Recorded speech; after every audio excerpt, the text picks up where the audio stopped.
ఇద్దరు ఒకే వ్యాపారం చేస్తారు, ఒకడు కోటీశ్వరుడు అవుతాడు, ఒకడు పాడైపోతాడు.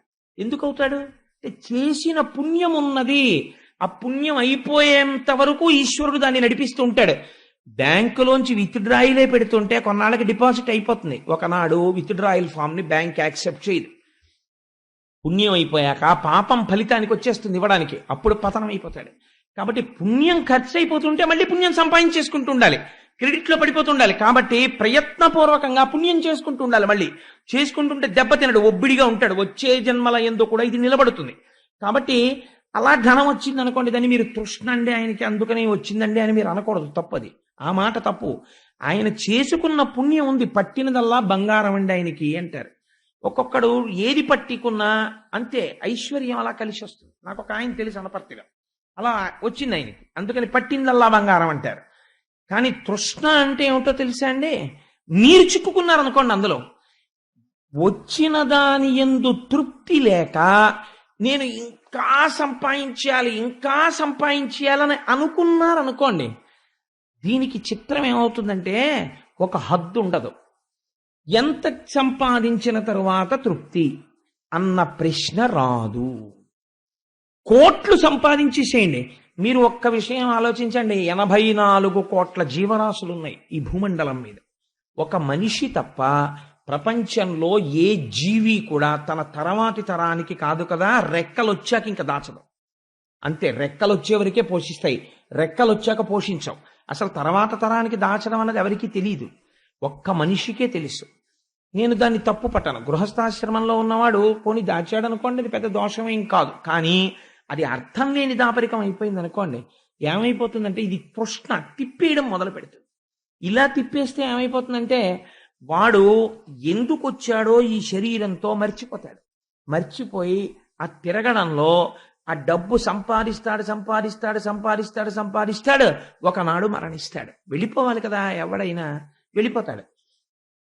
వెళ్ళిపోయేటప్పటికి ఏమవుతుందంటే ఈ వచ్చిందంతా వాడి పుణ్యం వ్యయమైపోయింది, వీడు చేసిన పుణ్యం లేదు. కాబట్టి ఏమవుతుందంటే ఇప్పుడు ఉత్తర జన్మయంలో వాడు మళ్ళీ చేయాల్సిన పుణ్యం లేదు కాబట్టి దరిద్రుడైపోతాడు. కానీ వీడు సంపాదించిందంతా ఏం చేస్తారో తెలుసా అండి? పిల్లలు పనిచేసుకుంటారు. కాబట్టి అందుకే గృహస్థాశ్రమంలో ఉన్నవాడి ఇంటికి ఈశ్వరుడు ఏ రూపంలో వస్తాడో తెలియదు. ప్రత్యేకించి అన్నిటికన్నా జాగ్రత్తగా ఉండవలసింది ఎప్పుడంటే మహాపురుషులు వచ్చినప్పుడే. వాళ్ళు రారు అనవసరంగా. వచ్చారంటే వారి మీకు గొప్ప పంట పండినట్టు. వారు ఏదైనా పుచ్చుకున్నారా అది కోట్ల జన్మలు కాపాడేస్తారు. కాబట్టి గత జన్మంబులని మినోచితిమో ఒక్కొక్క నోము ఉంటుంది. అది చూడ్డానికి చాలా చిన్న నోములా ఉంటుంది. ఒక కైలాస గౌరి నోము, ఆ కైలాస గౌరి నోము చాలా చిన్నదిలా ఉంటుంది. ఒక అట్ల తద్దె నోము, పూర్వం ఆడపిల్లలతో పట్టించేవారు అవన్నీ. అటువంటి నోములు చూడ్డానికి చిన్నవిగా ఉంటాయి, కానీ దాని ఫలితాలు కొన్ని కోట్ల జన్మలు కాపాడతాయి. ఎవ్వరికేమి పెట్టితిమో సత్యంబులనేమి పల్కితిమో. సత్యం చెప్పడం చాలా కష్టం. ఎప్పుడు ఏ సత్యం అంత ధైర్యంగా మాట్లాడి ఆ సత్యాన్ని పలికామో, ఏ సిద్ధాశ్రమమునం త్రొక్కితిమో. మహాపురుషులైనటువంటి వాళ్ళు ఉంటారు, ఆత్మజ్ఞానులై ఈశ్వరుడితో సమానమైపోయిన వాళ్ళు ఉంటారు. అందుకే రేపు ఈశ్వరుడికి మారేడు దళంతో ప్రీతి పూజ లోకోత్తరంలో వ్యాఖ్యానం చేస్తారు. మారేడు దళానికి ఎందుకంత గొప్పతనమో తెలుసా అండి? మారేడు దళానికి 3 ఆకులు ఉంటాయి, ఇటొక ఆకు ఇటొక ఆకు ఇటొక ఆకు ఉంటాయి. కానీ ఒకటితో పిలుస్తారు, ఒక దళము అంటారు. 3 ఆకులు అంటారు, ఒక దళము అంటారు. త్రిదళం త్రిగుణాకారం త్రినేత్రం చిత్రయాయుధం త్రిజన్మ పాప సంహారం ఏకబిల్వం శివార్పణం. రేపు మీ అందరితో చేతులు వేయించి ఆ బిల్వదళాలు పూజ చేస్తారు. మగవారు లేచొస్తారు, ఆడవాళ్ళు లేచొచ్చి పూజ చేస్తారు రేపు. దానికి అందమైన ఏర్పాట్లు చేస్తున్నారు గోపాలకృష్ణ గారు. అందుచేత ఒకటి, నేను ఒక జీవుడిలా కనపడతాను, మధ్యలో ఒక గురువు, ఇటు దైవము. ఈ గురువు మాట్లాడతాడు. గురువు మాటలు వినగా వినగా వినగా వినగా ఒకటి తెలుస్తుంది, గురువు గారిలో ఉన్న ఆత్మ ఈశ్వరుడు, నాలో ఉన్న ఆత్మ అన్నీ ఒక్కటే, ఉన్నది ఆత్మయే. ఈ ఏకీభావన ఏర్పడటమే మూడింటికి కలిపి ఒకటిగా ఉన్నటువంటి తొడిమ. అందుకే 2 ఉంటే దళం కింద మారేడు దళాన్ని పూజ చేయగలరు. 3గా చెయ్యాలి, ఎందుకంటే నువ్వు ఆత్మజ్ఞానం అడుగుతున్నావు. జ్ఞానమునకు ఒక లక్షణం ఉంటుంది, అది ఏదైనా ఇస్తుంది. అందుకే ఏమీ తెలియకుండా మారేడుదలం వేస్తే ఐశ్వర్యం వచ్చేస్తుంది, బోర్లా పడిపోతే జ్ఞానం వచ్చేస్తుంది. అందున శివరాత్రి నాడు చేశారనుకోండి, ఇంకా దాని ఫలితం అసలు నేను చెప్పలేను. మీరు ఎంత శ్రద్ధగా చేస్తున్నారు, ఎంత భక్తిగా చేస్తున్నారు అన్నది ప్రధానం, ఎంత చేస్తున్నారన్నది కాదు. రేపంత భక్తిగా కూర్చుని అందంగా గోపూజతో మొదలు పెడదాం. సరే, అందుచేత ఏ సిద్ధాశ్రమమునంత్రొక్కితిమో, ఆత్మజ్ఞానులై నిజమైన సర్వసంగ పరిత్యాగులై ఏమి పట్టించుకోకుండా సంతతము ఈశ్వరుడు యందు రమించిపోయే మహాపురుషులుంటారు. ఒక చంద్రశేఖర పరమాచార్య స్వామి, ఒక రమణ మహర్షి, ఒక రామకృష్ణ పరమహంస, ఇలాంటి వాళ్ళు.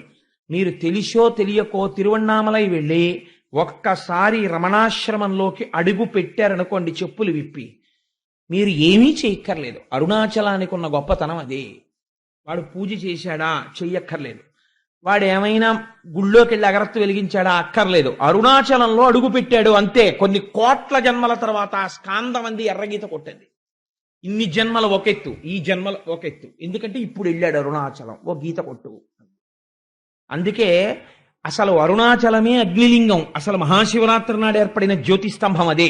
అందుకే రేపు రాత్రి ఇంకా అర్ధరాత్రి దగ్గర పడుతుండగా రేపు అరుణాచలం కొండ, అరుణాచలంలో దేవాలయం, ఆ అరుణాచలంలో శివలింగం, ఆ అపితకుచాంబ, ఇక్కడ పెద్ద స్క్రీన్ పెట్టి సినిమా ప్రొజెక్ట్ చేస్తారు. అంటే అదేదో సినిమా అనుకునేరు. అరుణాచలం మీద ఒక అద్భుతమైన క్యాసెట్ మా తల్లి ఎంతో ఆర్తితో, ఆవిడ పేరేమిటి, మాధవి గారు పట్టుకొచ్చి ఇచ్చారు.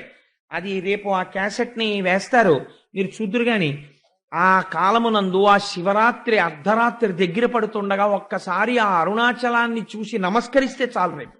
అందుకని లింగోద్భవం దగ్గర పడుతుంటే రేపు అది కూడా చూపిస్తారు. ఈశ్వర సంబంధమైన సంగీతం వినాలి, అందుకే రేపు సంగీత కచేరీ. ఈశ్వర సంబంధమైన నర్తన చూడాలి, అందుకే రేపు పొద్దున శివతాండవం లాంటి నాట్యాలు చేస్తారు రేపు రాత్రి. రేపు 8 నుంచి శివరాత్రి ఐశ్వర్యం ఇచ్చేస్తుంది. అందుకే రేపు రాత్రి లక్ష్మీ కళ్యాణం నేర్పుతాను. 8 నుంచి 8:30 దీపల తెరవడం నేర్పుతాను. అందుకని రేపు రాత్రి కార్యక్రమాలన్నీ అటువంటి కార్యక్రమాలు ఏర్పాటు చేశారు గోపాలకృష్ణ గారు, ధర్మకర్తలు కలిసి. కాబట్టి అటువంటి రమణుల వంటి మహాపురుషుడున్న సిద్ధాశ్రమమునంత్రొక్కితిమో, ఒకసారి కాలందులో పెడితే చాలు, అంతే, వాడి జన్మ ధన్యమైపోయింది. సిద్ధాశ్రమమునంత్రొక్కితిమో ఇప్పుడు చూడగంటిమిచటన్ కృష్ణార్భకున్ నిర్భయున్. తనని తాను రక్షించుకోలేని స్థితికి ప్రమాదము అని పేరు. అటువంటి ప్రమాదములో కూడా రక్షింపబడ్డాడు. ఎలా రక్షింపబడ్డాడు? తల్లిదండ్రుల పుణ్యాన్ని ఈశ్వరుడు చూశాడు. కాబట్టి ప్రయత్నపూర్వకంగా గృహస్థాశ్రమంలో ఉన్నవాళ్ళు ఏం చెయ్యాలి అంటే ఇలాంటివి చేసి తీరాలి. అలా చెయ్యడానికే గృహస్థాశ్రమం వచ్చింది. కాబట్టి ఈ మాటలు తల్లి యశోద చెప్పి పిల్లవాణ్ణి తీసుకుని పొంగిపోయి ముద్దులు పెట్టుకుని స్తన్యం ఇచ్చి పాలిచ్చి, నాన్న నేను బతికాన్రా, నువ్వు దొరికావు అంది. చిత్రం ఏమిటంటే ఎన్ని మాటలు ఎన్ని లీలలు జరుగుతున్నా యశోదకి తెలియదు. చేస్తున్నవాడు కృష్ణుడు పరమాత్మ అని ఆవిడికి తెలియదు, తెలియనక్కర్లేదు. అయితే ఈ లీలలో అంతరార్థం ఏమి? మీకు నేను ఒక విషయం మనవి చేస్తుంటాను. తరచు నేను ఒక మాట చెప్తుంటాను. తృణావర్తుడు అంటే, తృణము అంటే గడ్డి పరక, దానికన్నా తేలికైంది ప్రపంచంలో ఉండదు. ఆవర్తనము అంటే తిప్పుట. మీరు గడ్డి పరక అయితే తిప్పుతుంది, మీరు గడ్డి పరక కాకపోతే తిప్పలేదు. ఏది తిప్పలేదు అంటే తృష్ణ తిప్పుతుంది. తృష్ణకే తృణావర్తుడని పేరు. తృష్ణ అనగానేమి, ఇది చాలా జాగ్రత్తగా అర్థం చేసుకోవాలండి గృహస్థు జీవితంలో. తృష్ణ అనగా మీకు ఈశ్వరానుగ్రహంతో మీరు ఒక వ్యాపారం మొదలు పెట్టారనుకోండి. మీరు ఒక వ్యాపారం మొదలుపెట్టి చేస్తుంటే కలిసి వచ్చి లక్షలు వస్తున్నాయి, దాన్ని తృష్ణ అని శాస్త్రం అందం. ఆయన తృష్ణతో సంపాదిస్తున్నాడంటే అనదు, ఆయన అదృష్టం అంతే. గత జన్మలలో విశేషమైన పుణ్యం చేశాడు. యావత్తిత్తు మూఢజహీహి ధనాగమ తృష్ణ కురు సద్బుద్ధిం మనసి వితృష్ణ ఎల్లభసే నిజ కర్మోపాత్తం వితంతేన వినోదయ చిత్తం అంటారు శంకరాచార్యులు వారు. ఇద్దరు ఒకే వ్యాపారం చేస్తారు, ఒకడు కోటీశ్వరుడు అవుతాడు, ఒకడు పాడైపోతాడు. ఎందుకు అవుతాడు అంటే చేసిన పుణ్యం ఉన్నది. ఆ పుణ్యం అయిపోయేంత వరకు ఈశ్వరుడు దాన్ని నడిపిస్తూ ఉంటాడు. బ్యాంకులోంచి విత్డ్రాయిలే పెడుతుంటే కొన్నాళ్ళకి డిపాజిట్ అయిపోతుంది. ఒకనాడు విత్డ్రాయిల్ ఫామ్ ని బ్యాంక్ యాక్సెప్ట్ చేయదు. పుణ్యం అయిపోయాక పాపం ఫలితానికి వచ్చేస్తుంది ఇవ్వడానికి, అప్పుడు పతనం అయిపోతాడు. కాబట్టి పుణ్యం ఖర్చు అయిపోతుంటే మళ్ళీ పుణ్యం సంపాదించేసుకుంటూ ఉండాలి, క్రెడిట్లో పడిపోతుండాలి. కాబట్టి ప్రయత్నపూర్వకంగా పుణ్యం చేసుకుంటూ ఉండాలి. మళ్ళీ చేసుకుంటుంటే దెబ్బతినడు, ఒబ్బిడిగా ఉంటాడు. వచ్చే జన్మల యందు కూడా ఇది నిలబడుతుంది. కాబట్టి అలా ధనం వచ్చింది అనుకోండి, దాన్ని మీరు తృష్ణ అండి ఆయనకి అందుకనే వచ్చిందండి అని మీరు అనకూడదు, తప్పది. ఆ మాట తప్పు.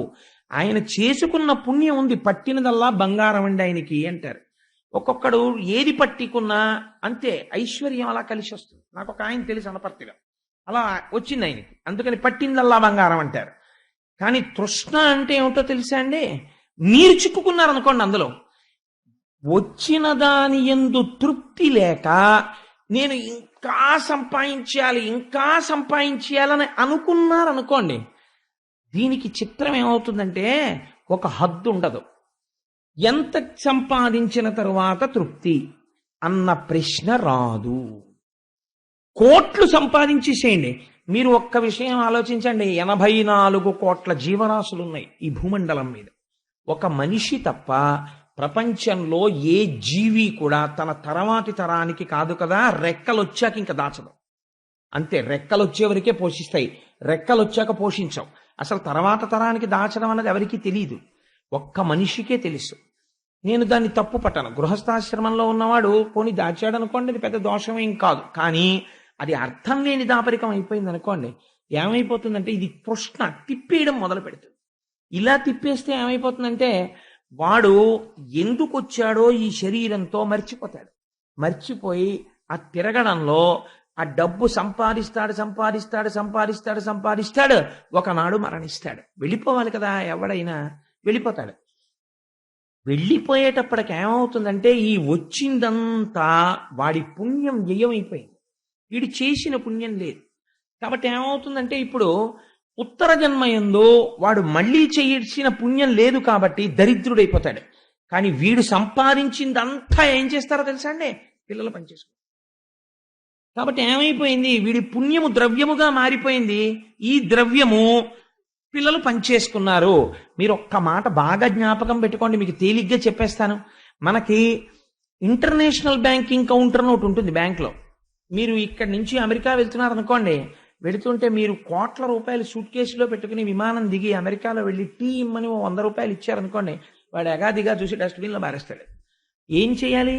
ఇంటర్నేషనల్ కౌంటర్లోకి వెళ్ళి మీరు ఈ డబ్బు ఇచ్చేసి డాలర్స్ తీసుకోవాలి. తీసుకుని డాలర్స్ జేబులో పెట్టుకుని అమెరికాలో దిగి డాలర్ ఇచ్చారనుకోండి, కాఫీ ఇస్తారు. అలాగే ఇక్కడ మీరు చేసింది కన్వర్ట్ చేస్తారు. ఈ పుణ్యాన్ని ఏం చేస్తారంటే ఈజ్ ఏ కన్వర్టబుల్ ఇన్కమ్. దీన్ని ఫారిన్ ఎక్స్చేంజ్ కింద మారుస్తున్నారు. మీరు ఇక్కడ కొంత సంపాదించారు, కొంత పిల్లలకు ఉంచాలి. ఒకటే రూలు ప్రపంచంలో ఏమిటో తెలుసా అండి? తనకి కావలసినంత అవసరం కన్నా ఎక్కువ ఖర్చు పెట్టిన వాడు భవిష్యత్ తరాలకి ద్రోహం చేసినవాడు. తనకి కావలసిన దానికన్నా తక్కువ ఖర్చు పెట్టుకుంటున్నవాడు తనకి తాను ద్రోహం చేసుకుంటున్నవాడు.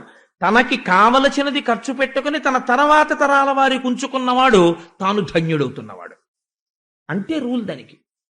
కాబట్టి ఇప్పుడు ఏమైంది, అలా మీరు ఇక్కడ చేసిన పుణ్యం, ఇక్కడ 100 రూపాయలు సంపాదించారు, ఒక 5 రూపాయలు ఎందుకని మళ్ళీ మీకు ఉత్తర జన్మకు ఉండద్దు పుణ్యం? ఒక 5 రూపాయలు తీసి మీరు ఖర్చు పెట్టి తీరాలి. ఇక్కడ ఖర్చు పెట్టారనుకోండి, ఈ 5 రూపాయలు ఎవ్వరికీ తెలియదు, పుణ్యమో అని మీ అకౌంట్లో వేసి ఉంచుతారు. ఇది ఎందుకు పనికి వస్తుంది అంటే మోక్షం ఇవ్వలేదేమో పుణ్యం. పుణ్యం ఎప్పుడు మోక్షాన్ని ఇవ్వదు. కానీ ఉత్తర జన్మ అంటూ ఒకటి ఉంటుంది కాబట్టి అందరూ మోక్షస్థితికి వెళ్ళిపోతామని అనుకోలేం కదా. కాబట్టి కనీసం ఉత్తర జన్మలలో అన్నవస్త్రాలకి లోటు లేకుండా సంతోషంగా బతకాలంటే ఆ పుణ్యం చేసి తీరాలి. కాబట్టి ద్రవ్యమును సంపాదించడం ఎంత అవసరమో అంత జాగ్రత్తగా ఖర్చు పెట్టడం కూడా తెలియాలి. అవసరమైన చోట తెలియకపోతే పాడైపోతాడు. ఖర్చు పెట్టవలసిన చోట ఖర్చు పెట్టడం తెలియలేదనుకోండి, వాడు పాడైపోతాడంతే. పొలమంతా దున్నిన తర్వాత అబ్బా నేను వెయ్యనండి విత్తనాలు, అవి నేనే వండుకు తింటానంటే పండదు మళ్ళీ పొలం. కాబట్టి ఇది తెలుసుకోవాలి. లేకపోతే ఏమైపోతుందంటే తృష్ణ అయిపోతుంది. శాస్త్రం ఎప్పుడూ బాగా జ్ఞాపకం పెట్టుకోండి, డబ్బులు సంపాదించడాన్ని శాస్త్రం ఎప్పుడూ తప్పు పట్టలేదు. చాలా మంది ఒక రాంగ్ నోషన్తో మాట్లాడుతుంటారు. డబ్బులు సంపాదించడం శాస్త్రమునందు దోషము అనుకుంటారు. అలా ఎప్పుడూ చెప్పలేదు శాస్త్రంలో. మాతా నిందతి నాభినందతి పిత భ్రాతాన సంభాషతే భృత్య కుప్యతి నానుగచ్చతి సుతా కాంతాపి నాలింగతే అర్ధ ప్రార్థన శంకయా నకురుతే సల్లాపమాత్రం సుహృత్ తస్మాత్ నైతికమర్థమార్జన శృణు సఖే విత్తేన సర్వే వశాః అని చెప్పింది. నువ్వు కానీ డబ్బు సంపాదించకపోతే ఒక ప్రమాదానికి లోనవుతావు. ఏమిటో తెలుసా? మాతా నిందతి, అమ్మ అన్నదానికి అసలు తిట్టడం తెలియదు. అలాంటి అమ్మ ఒక వయసు వచ్చిన తర్వాత రూపాయి సంపాదించకపోతే తిడుతుంది. నాభినందతి పిత, తండ్రి సంతోషించి శహబాష్ అని భుజం మీద చెయ్యి వెయ్యడు. భ్రాత న సంభాషతే, అన్నదమ్ములు పలకరించరు. ఓ రూపాయి సంపాదన లేదు కానీ భోజనానికి మాత్రం గడ్డబెరుక్కి మాతో వస్తాడంటారు. భ్రాత న సంభాషతే భృత్య కుప్యతి, సేవకుడిని పిలిస్తే ఆ పిలిచావు లేవా పనులు చెప్తావు కానీ మీ అన్నయ్యలా ఓ రూపాయి ఇవ్వగలవా అంటాడు. భృత్య కుప్యతి నానుగచ్చతి సుతా, తండ్రి గారు ఇంటికి తిరిగి రాగానే కొడుకు గబగబా ఎదురొచ్చి నాన్నగారండి అని ఉత్తరీయం తీసుకుని చెంబుతో నీళ్లు ఇవ్వడు కాళ్ళు కడుక్కోవడానికి. నానుగచ్చతి సుత కాంతాపి నాలింగతే, ప్రియమార భార్య కౌగిలించదు. కాంతాపి నాలింగతే అర్ధ ప్రార్థన శంకయా నకురుతే సల్లాపమాత్రం సుహృత్. ఎంత గొప్ప మాట చూడండి. స్నేహితుడం లేదు, సుహృత్. సుహృత్ అంటే మనసెరిగిన స్నేహితుడు, చాలా మంచివాడు ఆయన. అవతల వాడిని తప్పు పట్టడానికి వీల్లేదు, కానీ కనపడ్డప్పుడల్లా డబ్బులు అడుగుతున్నాడు. అందుకని ఆయన ఈయన్ని చూస్తాడు కానీ నాకు రుతే సల్లాపం ఎరా అండవు అంటే దగ్గరికి వచ్చి రే ఓ 50 రూపాయలుంటే సదరా అంటాడని భయం. అందుకని ఇలా చూసి వీడా అని, వీడు బాగుపడితే బాగుండని మనసులో అనుకుని ఇటు తిప్పుకుని ఇలా వెళ్ళవలసిన వాడు ఇలా వెళ్ళి ఇలా వస్తాడు. ఎందుకంటే ఈయనకి ఎదురవడం ఇష్టం లేక. నాకు రుతే సల్లాపమాత్రం సుహృత్. కాబట్టి నువ్వు డబ్బు సంపాదించనని అనకు, సంపాదించు. కానీ ఎలా సంపాదించాలో తెలుసా? తస్మాత్ నైతికమర్థమార్జన శృణు సఖే. సఖే శాస్త్రం ఎంత బాగా పిలిచిందో చూడండి. ఓ స్నేహితుడా, డబ్బు సంపాదించోయ్ కానీ తృష్ణకి లొంగకు. నైతికమర్థమార్జన శృణు సఖే. నీతి తప్పి సంపాదిస్తే దానికి బయటికి వెళ్ళడం కూడా అంత భయంకరంగా పెడుతుంది. అందుకని నైతికమర్థమార్జన శృణు సఖే విత్తేన సర్వే వశాః. ఆ డబ్బుతో నీకు సర్వము వశమవుతుంది. కాబట్టి సంపాదించు, కానీ నీతి మర్చిపోకు అని ఒక మాట చెప్తుంది. ఇప్పుడు మీరు ఒకటి గుర్తుపెట్టుకోండి. తృష్ణ పెరిగిపోయింది అనుకోండి, అర్థం లేకుండా సంపాదన సంపాదన సంపాదన. దీనికి వెంటనే అలా ఉన్న వాళ్ళు చెప్పే రెడీమేడ్ రిప్లై ఏమిటో తెలుసా అండి? ఏమండి మహాశివరాత్రి కదా, ఒకసారి శివాలయానికి వెళ్దాం వస్తారా, లేకపోతే కాసేపు భజన చేసుకుందాం వస్తారా అన్నారు అనుకోండి. వాళ్ళు ఏమంటారంటే ఇప్పటి నుంచి ఎందుకండి ఇవన్నీ అంటారు. సాధారణంగా మీకు లోకంలో ఈ మాట వినపడుతుంటుంది. ఇప్పటి నుంచి ఎందుకండి ఇవన్నీ, అనవసరం, ఇవన్నీ ఇప్పుడు అక్కర్లేదు, ఇవన్నీ రిటైర్ అయిపోయిన తర్వాత చెయ్యాలంటారు. అంటే రిటైర్ అయిపోయిన తర్వాత చెయ్యాలంటే రిటైర్ అయిపోయిన తర్వాత నువ్వు చెయ్యడానికి అంత ఆయుర్దాయం ఉంటుందని ఎవడు బాండ్ రాసి ఇచ్చాడు అసలు? ఒకవేళ ఉన్న రిటైర్ అయిపోయిన తర్వాత గుళ్ళో కడితే నీ మనసు ఏం నిలబడుతుంది అక్కడ? సహకరించదు. ఇతపూర్వం పుణ్యం చేసిన వాడవు కాదు కాబట్టి భగవంతుడి మీద నిలబడదు. తృష్ణ తిప్పడం మొదలు పెడితే పాడైపోతావు. కాబట్టి తృష్ణకి విరుగుడు ఏది? నీ అంత నువ్వుగా తెలుసుకోగలిగితే ఒక్కటే తృష్ణకి విరుగుడు. ఏది? తృప్తి. చాలా జాగ్రత్తగా గమనించాలి మీరు ఈ మాట. తృష్ణ, తృప్తి. ఒకడు హాయిగా కూర్చుంటాడు, ఒకడు తిరుగుతూనే ఉంటాడు, ఎప్పుడు చెమట తుడుచుకుంటూ ఉంటాడు. ఎందుకండి అంటే కోట్లున్నాయి అయినా తిరుగుతుంటాడు. ఎందుకు? తృప్తి లేదు కాబట్టి తృష్ణకి లొంగాడు. కాబట్టి ఏం చేస్తాడు? అగ్నిహోత్రం వెలుగుతోంది, నెయ్యి పోసి ఆర్పుతానంటాడు. నెయ్యి పోస్తే ఆరుతుందా? నీళ్లు పొయ్యాలి. ఇంకొక ఆయన ఉన్నాడు, ఒక వయస్సు వచ్చింది, సంపాదించేశాడు, 3 తరాలు హాయిగా ఉన్నాయి, తను హాయిగా ఉన్నాడు. స్టాప్ అంటాడు, అంతే, చాలు, తృప్తి, ఇంకా నేను చేయనండి, ఇంకా నేను ఈశ్వరానుగ్రహం అంతే. నేను ఎంతమంది రాజులు వెళ్ళిపోయారండి వానప్రస్థానికి? మీరు విన్నారు కదా భాగవతంలో, చక్రవర్తులు వెళ్ళిపోయారు. కాబట్టి ఇంకా నేను ఈశ్వరాభిముఖుడనైనాను. ఇక్కడ తృప్తితో కూర్చుంటాడు. ఈ తృప్తి వచ్చిందనుకోండి, తృప్తి ఉంటే తృష్ణ పట్టుకోలేదు మిమ్మల్ని. తృప్తి మీ అంతా మీరు సంపాదించుకోలేకపోయారనుకోండి, తృష్ణ పట్టుకుంటుంది. ఇది మీ చేతిలో ఉన్న విషయం. దీన్ని రామకృష్ణ పరమహంస అయితే చాలా చక్కటి కథ ఒకటి చెప్తారు. వెనకటికి ఒక ఆయనకి పొగాకు తాగడం అలవాటు. ఆయన అదేంటి ఒక రాత్రి వేళ హోర్న వర్షం పడుతోంది. వర్షం పడుతుంటే ఆయనకి పొగాకు తాగాలనిపించింది. తాగాలనిపిస్తే ఇల్లంతా వెతికాడు, కానీ దురదృష్టవశాత్తు అక్కడ పెట్టుకున్న అగ్గిపిట్లన్నీ తడిచిపోయి. ఇప్పుడు ఆయన ఆ పొగాకు తాగకపోతే ఉండలేని స్థితి ఆ చలిగాలికి. అందుకని ఏం చేశారంటే ఒక దీపం ఒకటి పట్టుకుని చేతిలో లాంతర్ పట్టుకుని చీకట్లో వెళ్ళాలి కదా, పక్కింటికి వెళ్ళి తలుపు కొట్టి వాళ్ళని పిలిచాడు. హే స్నేహితుడా, ఒకసారి లేచిరా అన్నాడు. అంటే పాప ఆయన లేచి వచ్చి తలుపు తీశాడు. ఏమి ఎందుకు వచ్చావు అన్నాడు. నీకు తెలుసు కదా, చలికి నా ఒళ్ళు కొంకర్లు తిరిగిపోతుంది. నేను పొగాకు తాగకపోతే నాకు ఎంత వేడి ఉపశమనాన్ని ఇవ్వదు. అందుకని మీ ఇంట్లో కొద్దిగా అగ్నిహోత్రం ఉంటే నేను పొగాకు కాల్చుకుంటానన్నాడు. అంటే ఆయన అన్నాడు, నీ చేతిలో దీపం ఉంది కదా అన్నాడు. అంటే ఇది నీ ఇంటికి దారి చూపించడానికి అన్నాడు. కాదు, నీ పొగాకు కాల్చుకోవడానికి కూడా అది పనికొస్తుంది దీపం. నిజమే. ఒక్కసారి నేను లాంతర్కున్న గ్లాస్ డోమ్ పైకెత్తి పొగాకు అందులో వెలిగించుకుని మళ్ళీ దింపేసేయచ్చు. అదేంటి, ఇది దీపమే అనుకుని నేను ఇలా తిరుగుతున్నాను, అగ్ని కూడా దీపంలో ఉంది. స్నేహితుడాను, నాకు మంచి మాట చెప్పావు అని వెనక్కి తిరిగి దీపంతో వెళ్ళిపోయాడు. కాబట్టి తృష్ణ మీకున్నది, తృప్తి కూడా మీ దగ్గరే ఉన్నది. తృప్తి మీరు ఇంకొక చోట నుంచి తెచ్చుకోలేరు. కోటేశ్వరరావు ఇంటికి వెళ్ళి తృప్తి తెచ్చుకుంటానంటే it's not a commodity for sale. అది ఎవరూ ఇవ్వలేరు మీకు. తృప్తి ఎక్కడి నుంచి రావాలి? ఇక్కడి నుంచే రావాలి. ఇక్కడి నుంచి తృప్తి వస్తే ఈ దీపమే చుట్టకాల్చుకోవడానికి కూడా పనికొస్తుందని తెలుస్తుంది. కాబట్టి ఏమైంది, ఇక్కడ తృప్తి వచ్చింది, ఇక్కడ తృష్ణ ఆగిపోతుంది. ఈ తృప్తి లేదు, తృష్ణ రగులుతూ ఉంటుంది లోపల. దేని ఎందైనా అంతే. ప్రయత్నపూర్వకంగా మీరు వెనక్కి తిరిగి చూసి ఒక వయసు వచ్చిన తరువాత కొన్నింటికి చెక్ పెట్టకపోతే ఆ తృష్ణ కాలుస్తూనే ఉంటుంది.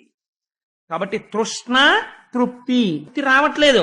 కనీసం ఒక్కటి అండం నేర్చుకో. ఏ పని చేస్తున్నా కృష్ణ కృష్ణ కృష్ణ కృష్ణ, గోవింద గోవింద గోవింద గోవింద తిరుగు. ఏ డబ్బు కోసం తిరుగుతున్నావో ఆ డబ్బు కోసం తిరగడం మొదలెట్టు. గురువులు చాలా గమ్మత్తుగా మాట్లాడతారండి. ఎంత అందంగా మాట్లాడతారంటే, గురువు గారు ఎక్కడో పెట్టేస్తాడో చిన్న మిలిక, అంతే జీవితం మారిపోతుంది. అర్థం లేని కోరికతో ఒక ఆయన వచ్చాడు అనుకోండి, ఏమంటే నాకు అమెరికా ప్రెసిడెంట్ అయిపోవాలని కోరికగా ఉంది గురువుగారు, మీరు నన్ను ఎలా అయినా అమెరికా ప్రెసిడెంట్ చేసేయాలి అన్నాడు అనుకోండి. తెలివైన గురువు ఏమంటాడంటే, మీరు అవరు అనడం. వాడి తృష్ణ గమనిస్తాడు, గమనించి వాడి బలహీనతని అడ్డు పెడతాడు. అడ్డు పెట్టి వాడు మారేటట్టు చేస్తాడు. ఎలా చేస్తాడో తెలుసా అండి? నువ్వు తప్పకుండా అయిపోతావు. ఏమీ లేదు, రోజు స్నానం చేసి 11 మాటలు అమెరికా అమెరికా అమెరికా అను. కానీ నీకు ఈ 11 మాటలు అనేటప్పుడు కోతి జ్ఞాపకం మాత్రం రాకూడదు అన్నాడు అనుకోండి గురువుగారు. ముందు అమెరికా అందామని కూర్చోగానే నాకు కోతి మాత్రం జ్ఞాపకం రాకూడదు అనుకుంటాడు. అదే గుర్తొస్తుంది. ఎన్ని సంవత్సరాలు గురువు గారి దగ్గరికి వచ్చినా రాడు అసలు. ఇంకా మళ్ళీ ఎందుకు రాడంటే వాడికి కోతి గుర్తొస్తోంది. ఎందుకు అవుతాడు అధ్యక్షుడు? ఇది ఏమవుతుందో తెలుసా అండి? బలహీనత కోరిక రెండు ఇక్కడే ఉన్నాయి. బలహీనతని పక్కకి తీసుకెళ్ళాడు. వాడి వెర్రి ఎక్కడితో తగ్గుతుంది అంతే. మనం ఎక్కడ అవుతాం లేరా అంటాడు కొన్నాళ్ళకి. అప్పుడు మళ్ళీ గురువు గారి దగ్గరికి వస్తే ఓరి పిచ్చాడా ఏమిటా పిచ్చ కోరికని మొదలెడతాడు గురువు గారు. కాబట్టి తృప్తితో తృష్ణని గెలవగలిగితే పర్వాలేదు. అలా గెలవలేకపోతే ఏం చెయ్యాలి అంటే, గురువులు అంటారు, ఏం పర్వాలేదయ్యా, పాపం నీకేం టైం ఉండట్లేదా, రావక్కర్లేదో, భాగవతానికి రావక్కర్లేదు, గుళ్ళోకి రావక్కర్లేదు. వాడు రమ్మన్నా రాడని వాళ్ళకి తెలుసు. కాబట్టి ఎంత అందంగా మాట్లాడతారో తెలుసా అండి? భలేవరే, మీరు సమాజానికి చాలా కావలసిన పని చేస్తున్నారండి. మీరు 93 ఏళ్ళు వచ్చేసినా గడగడ ఉనికిపోతున్నా మీరు సంపాదించండి తప్పకుండా, ఏం పర్వాలేదు. కారణ జన్ముడు మళ్ళీ మీలాంటి వాడు పుట్టద్దు. కానీ మీకు తేలిక మార్గం చెప్పేస్తున్నాను. మీరు ఏ మాట మాట్లాడుతున్నా ముందోసారి గోవింద అంటుండండి చాలు, మీరు ధరిపడిపోతారు. ఇదేదో బాగుంది, మన పనకి అడ్డు రాదని వాడు ఏమంటాడంటే గోవింద అంటుంటాడు. ఈ గోవింద అగ్నిహోత్రం తెలిసి ముట్టుకున్నా తెలియక ముట్టుకున్నా 6 నెలల ఏడప్పటికి ఎందుకు హై దిక్కుమాల డబ్బంతా హాయిగా భాగవతానికి పోదామని అనిపించేస్తాడు గోవిందుడు లోపల నుంచి. యశోద ఏం చేసింది? మొత్తం నందవ్రజాన్ని కళ్ళు మూసేసింది తృణావర్తుడు వచ్చి. అంటే తృష్ణకి లొంగితే తిప్పేస్తుంది, గడ్డిపరకం చేసి తృష్ణ. ఏం చేశారు వీళ్ళందరూ? వీళ్ళు తృప్తి తెచ్చుకోలేదు. కృష్ణ కృష్ణ కృష్ణ కృష్ణ అని ఏడిచారంతే. కృష్ణుడు ఏం చేశాడు? తృణావర్తుణ్ణి తాను చంపాడు. చంపి తానే దక్కాడు వాళ్ళకి తప్ప వాళ్ళు దక్కించుకున్నారా? తాను దక్కాడా? తాను దక్కాడు.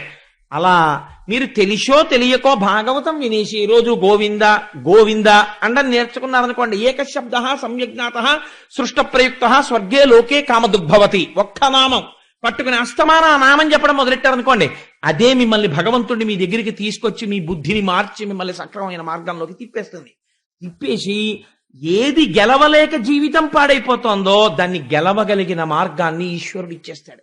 అస్తమానం ఒకటే అంటాడు, ఎందుకు తృప్తి లేకపోతేనో అవన్నీ, నాకు ఇక్కడే ఉంది తృప్తి. నా అంత చక్రవర్తి ఎక్కడున్నాడు, నేను హాయిగా తృప్తిగా ఉన్నాను కాబట్టి నాకు ఇంకేం కావాలి అంటాడు. అంతే. ఎంత హాయి చూడండి అందులో. అందుకే శంకర భగవత్పాదులు అంటారు, గోచీ పెట్టుకున్నవాడంత అదృష్టవంతుడు ప్రపంచంలో ఎక్కడున్నాడన్నారు సన్యాసులను ఉద్దేశించి. వాళ్ళు అన్నీ విడిచిపెట్టేస్తారు, మాకేం కావాలి, మాకేం అక్కర్లేదు అంటారు. అన్నీ వదిలేసి నేను ఒక్కడే ఉన్నానని హాయిగా కూర్చుంటారు. అందులో ఉంది ఐశ్వర్యం అంతా. సరే, కాబట్టి ఈ తృణావర్తోపాఖ్యానం మనకి ఇంతటి గొప్ప విషయాన్ని ప్రతిపాదన చేస్తుంది. ఇది అయిపోయిన తరువాత ఈ తృణావర్తోపాఖ్యానము పూర్తి అయి కథగా విన్నా మంచిదే, లేదు తృణావర్తోపాఖ్యానము పూర్తయిపోయి అందులో ఉన్న రహస్యము మీ మనసుని పట్టింది అనుకోండి, మీకు ఒక పెద్ద సమస్యకి విరుగుడు దొరికిపోయినట్టే. కాబట్టి ఏమైంది, ఇప్పుడు ఈ తృణావర్తోపాఖ్యానంలో ఏం చెప్తున్నాం మనం, ఆ భగవంతుడి యొక్క నామము రూపము ఇక్కడ పట్టుకుంటే చాలు అని కదా చెప్తున్నాం. ఇది పరమాత్మ యొక్క సౌజన్యం. అంటే ఆయనకి ఏం అవసరం అండి, నిజంగా ఆయన ఓ పసిపిల్లవాళ్ళ ఈ భూమి మీద పాకి, ఓ పసిపిల్లవాళ్ళ ఆవులతో తిరిగి ఇవన్నీ ఆయన చెయ్యాలా, చెయ్యక్కర్లేదు. కానీ కృష్ణుడు ఉయ్యాలలో పడుకున్నాడు, కృష్ణుడిని ఉయ్యాలలు ఊపారు, ఇవన్నీ నేను అన్నాను అనుకోండి, మీ అందరూ ఎంతో సంతోషపడిపోయి నిజంగా కృష్ణుడు ఇక్కడ కనపడ్డాడండి మాకు ఎంత సంతోషంగా ఉందో అంటారు. అది దానికి ధన్యత. అంటే ఇన్ని జన్మలలో జరగనిది ఇప్పుడు ఇక్కడ మనస్సు కృష్ణుణ్ణి పట్టుకుంది, పట్టుకోవడం చాలా ఉద్ధరించేస్తుంది. దానికోసం ఎంత ఆశ్చర్యకరమైనటువంటి లీల చేశాడో చూడండి పరమాత్మ. బలరాముడు కృష్ణుడు కలిసి జానుభాగముల హస్తంబుల వీడ్వడ నిడుచు దిగ్గన బోదురింతనంత అవ్వల పయ్యదలంది జవ్వాడుచు రాల క్రేపుల తోకలమి పట్టి విడువనేరకవాని వెనువెంట జరుగుదు రప్పంకములదుడు కడరజొత్తు ఎత్తి చన్నిచ్చుచో నిరుదెస పాలిండ్లు చేతుల పొడుకుచు చేపు కలుగు దూటుదురు గ్రుక్కకు దూరమగుచు ఆడుదురు మృద్దు పల్కుల వ్యక్తములుగా కరములంఘ్రములు నల్లార్చి కదలుపుదురు రామకృష్ణులు శవరతుల తగిలి. పరమాత్మ బలరాముడు వీళ్ళిద్దరికీ పాకడం వచ్చింది, భూమి మీద పాకుతున్నారు. పాకేటటువంటి పిల్లల దగ్గర ఒక గమ్మత్తు ఉంటుంది, వాళ్ళు పాకేటప్పుడు ఇలా ఎత్తి పాకరు కదా, ఇలా పెట్టి పాకుతారు. భూమి మీద చూస్తూ పాకుతుంటారు. పాకుతుండగా వాళ్ళకి అట్నుంచి ఎవరో వచ్చి రెండు పాదాలు కనపడ్డాయి అనుకోండి, వెంటనే వాళ్ళు ఏం చేస్తారంటే పాకుతున్న వాళ్ళు పాకడం ఆపేసి గబుక్కుని చటుక్కుని కూర్చుంటారు. కూర్చుని ఇలా రెండు తల పైకెత్తి చూస్తారు. వాళ్ళకి పరిచయం ఉన్న ముఖమేననుకోండి, సంతోషంగా వాళ్లే ఇలా చేతులు ఇస్తారు ఎత్తుకోమని. ఒకవేళ వాళ్ళకి పరిచయం లేని ముఖం అనుకోండి, వాళ్ళు ఇలా చేతులు చాపారనుకోండి కయ్యోమని ఏడుస్తారు అమ్మ రావాలని. ఎంతటి కృష్ణ పరమాత్మ! ఇవాళ ఆయన ఏమీ తెలియని వాళ్ళ పాకి యశోదమ్మ ఎవరితోనో మాట్లాడుతూ అక్కడ నిలబడితే ఈయన పాకుతూ వెళ్ళి అమ్మ దగ్గరికి వెళ్ళి నిలబడి అమ్మని గట్టిగా పట్టుకోవాలని కోరిక ఆయనకి. ఇంకా కొత్తగా అడుగులేయడం వచ్చింది ఆయనకి. అందుకని అమ్మ దగ్గరికి పాకుతూ వెళ్ళి కూర్చుని లేవడానికి ప్రయత్నం. పిల్లలకి నడకొచ్చినప్పుడు లేస్తున్నప్పుడు చూడాలి వాళ్ళ చిత్రం. 80 ఏళ్ళు వచ్చిన వృద్ధుడు ఎలా లేస్తాడో అలా లేస్తారు. జాగ్రత్తగా ముందు పాదాల దగ్గర 2 చేతులతో పట్టుకుని ఇలా ఇలా ఇలా ఇలా పైకి తీసి మోకాళ్ళ మీద చేతులు వేసుకుని ఇలా ఒంగుని కొంచెం నడుము ఎత్తుతారు. ఒక్కొక్కసారి అలా ఉండగానే ఊగిపెట్టి ఢబేళ్ళ కనబడిపోతారు. మళ్ళీ ఇలా చేతులు మెల్లగా తొడల మీదకి తెచ్చుకుని నడుము మీదకి లేచి ఇలా నిలబడతారు. నిలబడి బుడిబుడి అరుగులు తడబడే ముందు వాళ్ళకి ఎంత సంతోషమో మేము నిలబడిపోయామని. అమ్మ ఎదురుగుందా ఉందనుకోండి, వాళ్ళకి ఇంకా కల్పవృక్షం ఉన్నట్టే. అమ్మ పమిట కొంగు గట్టిగా పట్టేసుకుని నోట్లో పెట్టేసుకుని అమ్మ కాళ్ళల్లో బుర్ర పెట్టేసి ఓ కూతలు కూసేసి ఆడేసుకుంటారు. అమ్మ ఎవరితోనో అబ్బా ఉండ్రా అంటూ ఉంటుంది.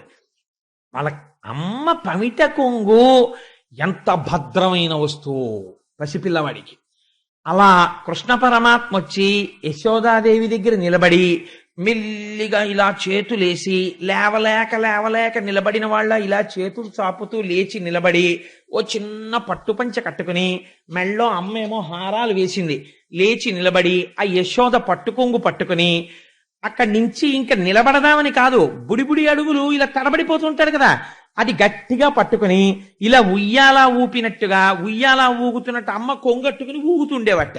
ఊగుతుంటే మరి ఇలా వేసుకున్న పమిట జారిపోదు, అమ్మేమో ఒరే పమిట కొంగట్టుకుని ఉయ్యాలలో కూడా ఏమిటే అని పిల్లాన్ని ఇలా లాగేదిట. ఇది మెల్లిమెల్లిగా ఈ అలవాటు ఎక్కడి వరకు వెళ్ళిందంటే యశోదమ్మ చీర కొంగు పట్టుకునేవాడు. కొన్నాళ్లు పోయిన తర్వాత అలా ఒరే పట్టుకోకు, నేను పడిపోతాను నువ్వు పడిపోతాను, గభాలను వెనక్కి తిరిగేటప్పటికి కాళ్ళు తనుకుంటా పట్టుకోకు అనేది అని వీడు పమిట కొంగు కట్టుకుంటున్నాడు, ఆవిడ ఇలా తీసి ఇలా దోపేసుకోవడం మొదలెట్టింది.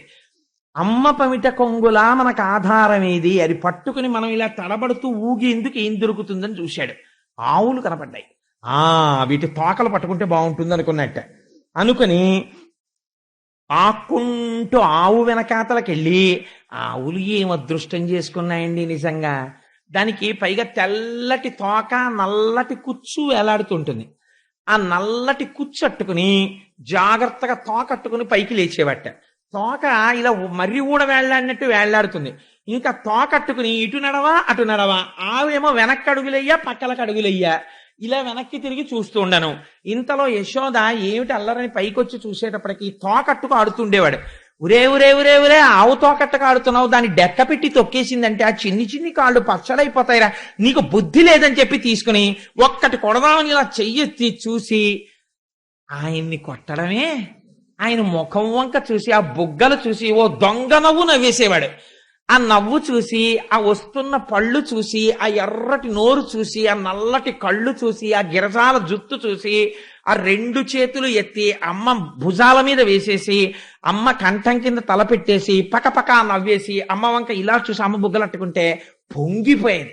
అబ్బా నాకిష్టయ్యా అని, నాన్న అలా పట్టుకోకరా అనేదిట అని మళ్ళీ కింద దింపేస్తుండేదిట. ఇవన్నీ దేనికోసం? ఇక్కడ మనకి నిలబడ్డం కోసం ఆయన చేసిన ప్రయత్నం. ఇలా అయితే వీళ్ళు బాగా నన్ను లోపల పెట్టుకుంటారని ఇంత అల్లరి చేశాడు ఆయన అని. అలా పరమాత్మ యశోదతో ఆడుకున్నాడు కృష్ణావతారంలో. ఎంత ధన్యురాలండి నిజంగా యశోద. ఇది చెప్తుంటే పరీక్షిత్ అయ్యయ్యో కాలం వెళ్ళిపోతోంది, వెనక మృత్యు వస్తోందని భయపడలేదట.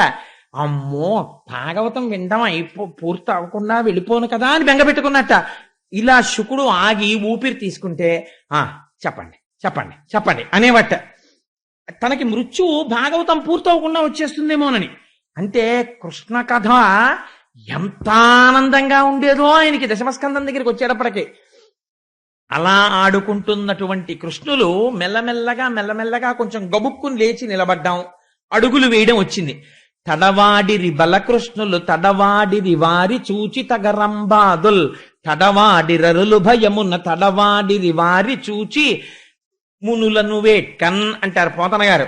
తడవాడిరి బలకృష్ణులు లేచి బుడిబుడి అడుగులు వేస్తూ తూలిపోతూ పడిపోతూ ఇలా అడుగు తీసి అడుగు వేస్తూ పెద్ద నవ్వు నవ్వుతూ వాళ్ళు తడబడుతూ అడుగులు వేస్తుంటే, తడవాడిరి బలకృష్ణులు తడవాడిరి వారి చూచి తగరంభాదుల్, లోకమునకంతటికీ నడత నేర్పేటటువంటి పరమాత్మ తప్పటడుగులు వేస్తూ నడుస్తున్నాడు నందవ్రజంలో. ఏమాశ్చర్యం నిజంగా అని చెప్పి ఆకాశంలో అప్సరసలందరూ నాట్యం చేశారట. మహర్షులు అగ్నిహోత్రం వేస్తూ ఓహోహో ఏం అదృష్టం రా, ఏ పరమాత్మకి హవిస్సులు ఇస్తున్నామో ఆయన బుడిబుడి నడకలు నడుస్తున్నాడు ప్రపంచంలో ఇవాళ అని దివ్య దృష్టితో చూసి వాళ్ళు సమాధిమగ్నులైపోయేవారట.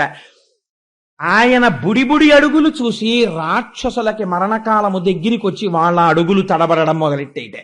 అలాంటి తడబడుతున్నటువంటి అడుగులతో నడకలు నేర్చుకున్నట్ట. అమ్మ యశోద పొద్దున్నే లేక పుట్టిన పిల్లాడు, అందులో మహాందగాడు. ఆ పిల్లాన్ని తీసుకొచ్చి స్నానం చేసేసి పెద్ద జుత్తు ఉంగరాల జుత్తు, ఆ ఉంగరాల జుత్తు అంతా కూర్చోపెట్టుకుని, అందులో ఏమిటో తెలుసా అండి, కథలంటే ఎంత ఇష్టమో కృష్ణ పరమాత్మకి. కృష్ణకర్ణామృతంలో చెప్తారు లీలాశుకుల వారు. కూర్చోపెట్టుకుని ఆఖరికి ఉయ్యాలో ఊపేటప్పుడు పడుకునేటప్పుడు కూడా మా అమ్మ కథ చెప్పమ్మా పడుకుంటానమ్మా, కథ చెప్పమ్మా పడుకుంటానమ్మా అనేవాడు. ఏం కథ చెప్తాన్రా అని పడుకోపెట్టి ఉయ్యాలా ఊపుతూ పూర్వం ఇక్ష్వాకు వంశంలో దశరథ మహారాజు గారు ఉండేవారు. ఓ ఆయనకి 4 కుమారులు. ఓ పెద్ద కొడుకు రామచంద్రమూర్తి మహాధర్మాత్ముడు. ఓ అని ఇలా కళ్ళు పడుతుండేవి. అమ్మయ్య పడుకుంటున్నాడు అనుకునేది. ఆ రామచంద్రమూర్తి తండ్రిని సత్యవాక్యమనందు నిలబెట్టడం కోసమని 14 సంవత్సరముల అరణ్యవాసానికి వెళ్ళాడు. ఓ ఓ అన్నప్పుడల్లా గుర్తెట్టుకోండి, కృష్ణుడు అంటున్నాడు ఓ అని.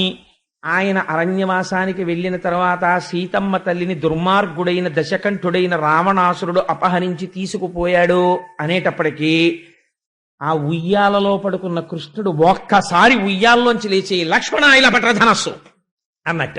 ఎక్కడికి పోతుంది తత్వం? కిందటి జన్మలో రాముడు ఆయనే. అందుకని ఉలిక్కి పడిందిట యశోద. ఇదేమిటి వీడికి ఈ కథ ఇక్కడ వరకు చెప్పిన తర్వాత ధనస్సు పట్టమంటాడేమిటని వెంటనే విష్ణుమాయ కవ్వించేసి అమ్మ దగ్గర దొంగ నవ్వు నవ్వేసి మళ్ళీ పడుకునేవాడు. ఓహో ఇది రామావతారం కదా అనుకునేవాట. అలా ఆ కథలు వింటుండేవాడు. ఆవిడ చక్కగా ఓ చిన్న కొప్పు ఒకటి వేసి అదంతా ఇలా పక్కలకి దువ్వేసి ఓ చిన్న తాడు కట్టి దానికి ఇప్పుడైతే ఏదో చిన్న పువ్వు పెడతారు, అప్పుడు చక్కగా ముత్యాల దండ ఒకటి చుట్టి మెడలో ఒక మంచి హారం వేసి దానికి ఒక నీల పతకం వేసి ఓ పట్టు చిన్న తువ్వాలు తీసుకొచ్చి చక్కగా ఉత్తరీయం కట్టి దానికి కుర్చీళ్లు పెట్టి గోచీ పోసి కట్టేసి కాళ్ళకి కంకణాలు పెట్టి ఆ మంజీరములు మోగుతుంటే కృష్ణుణ్ణి విడిచిపెట్టి నాన్న ఆడుకో అని ఓ చిన్న వేణువిస్తే ఆ వేణు ఊదుకుంటూ తిరుగుతుండేవాడు ఇంట్లో అంతా. ఒక రోజున పాకుతూ మట్టిలోకి వెళ్ళి పడుకున్నాడు. పోతన గారు ఎంత దర్శనం చేశారో తెలుసా అండి? శివరాత్రికి ముందు రోజు మనం ఈ పద్యాలు వినగలగడం ఈశ్వరుని యొక్క అనుగ్రహం. నేనేం కావాలని తేలేదు, అవే వచ్చాయి. చూడండి, తనువునంటిన ధరణి పరాగంబు పూసిన నిరిభూతి పూతగాగా ముందర వెలుగొందు ముక్తాలలామంబు తొగడ సంగడిగా నితునకగాగా ఫలభాగంబుపై పరగునా విరిబొట్టు కాముని కాల్చిన కన్నుగాగా కంఠమాలికలో నిఘన నీల రత్నంబు కమనీయమగొమెడ కప్పుగాగా హారవల్లులు రగహారవల్లులు కాగ బాలలీల ప్రౌఢ బాలకుండు శివుని పగిది నొప్పె శివునకును తనకును వీరులేమి తెలియవెలయునట్లు. పోతన గారంటారు, మట్టిలో ఆడుకుంటున్నటువంటి చిన్ని కృష్ణుడు ఆ మట్టి తీసి మీద పోసుకుంటే నాకు కృష్ణుడు కనపట్టలేదు, ఒంటి నిండా భస్మ అలుదుకున్న శంకరుడు కనపడుతున్నాడు, బాలశంకరుడు. ఆయన మెడలో ఒక చిన్న హారం వేసుకుని దానికి మధ్యలో నీల పతకం ఉంటే ఆ పతకము కాంతి కంఠం మీద కొడుతుంటే గరళాన్ని కంఠంలో పెట్టుకున్న నీలకంఠుడు కనబడుతున్నాడు. అమ్మ కొప్పుకి కట్టినటువంటి ముత్యాల సరాలు చూస్తుంటే నాకు కపర్ది అని పెద్ద జటాజూట ఉండి అందులో గంగమ్మని ధరించి చంద్రరేఖని పెట్టుకున్నటువంటి శంకరుడు దర్శనం అవుతున్నాడు. ఆ మెడ నిండా అమ్మ హారాలు వేస్తే నాగభూషణుడై పావులు ధరించినటువంటి శంకరుడు దర్శనం అవుతున్నాడు.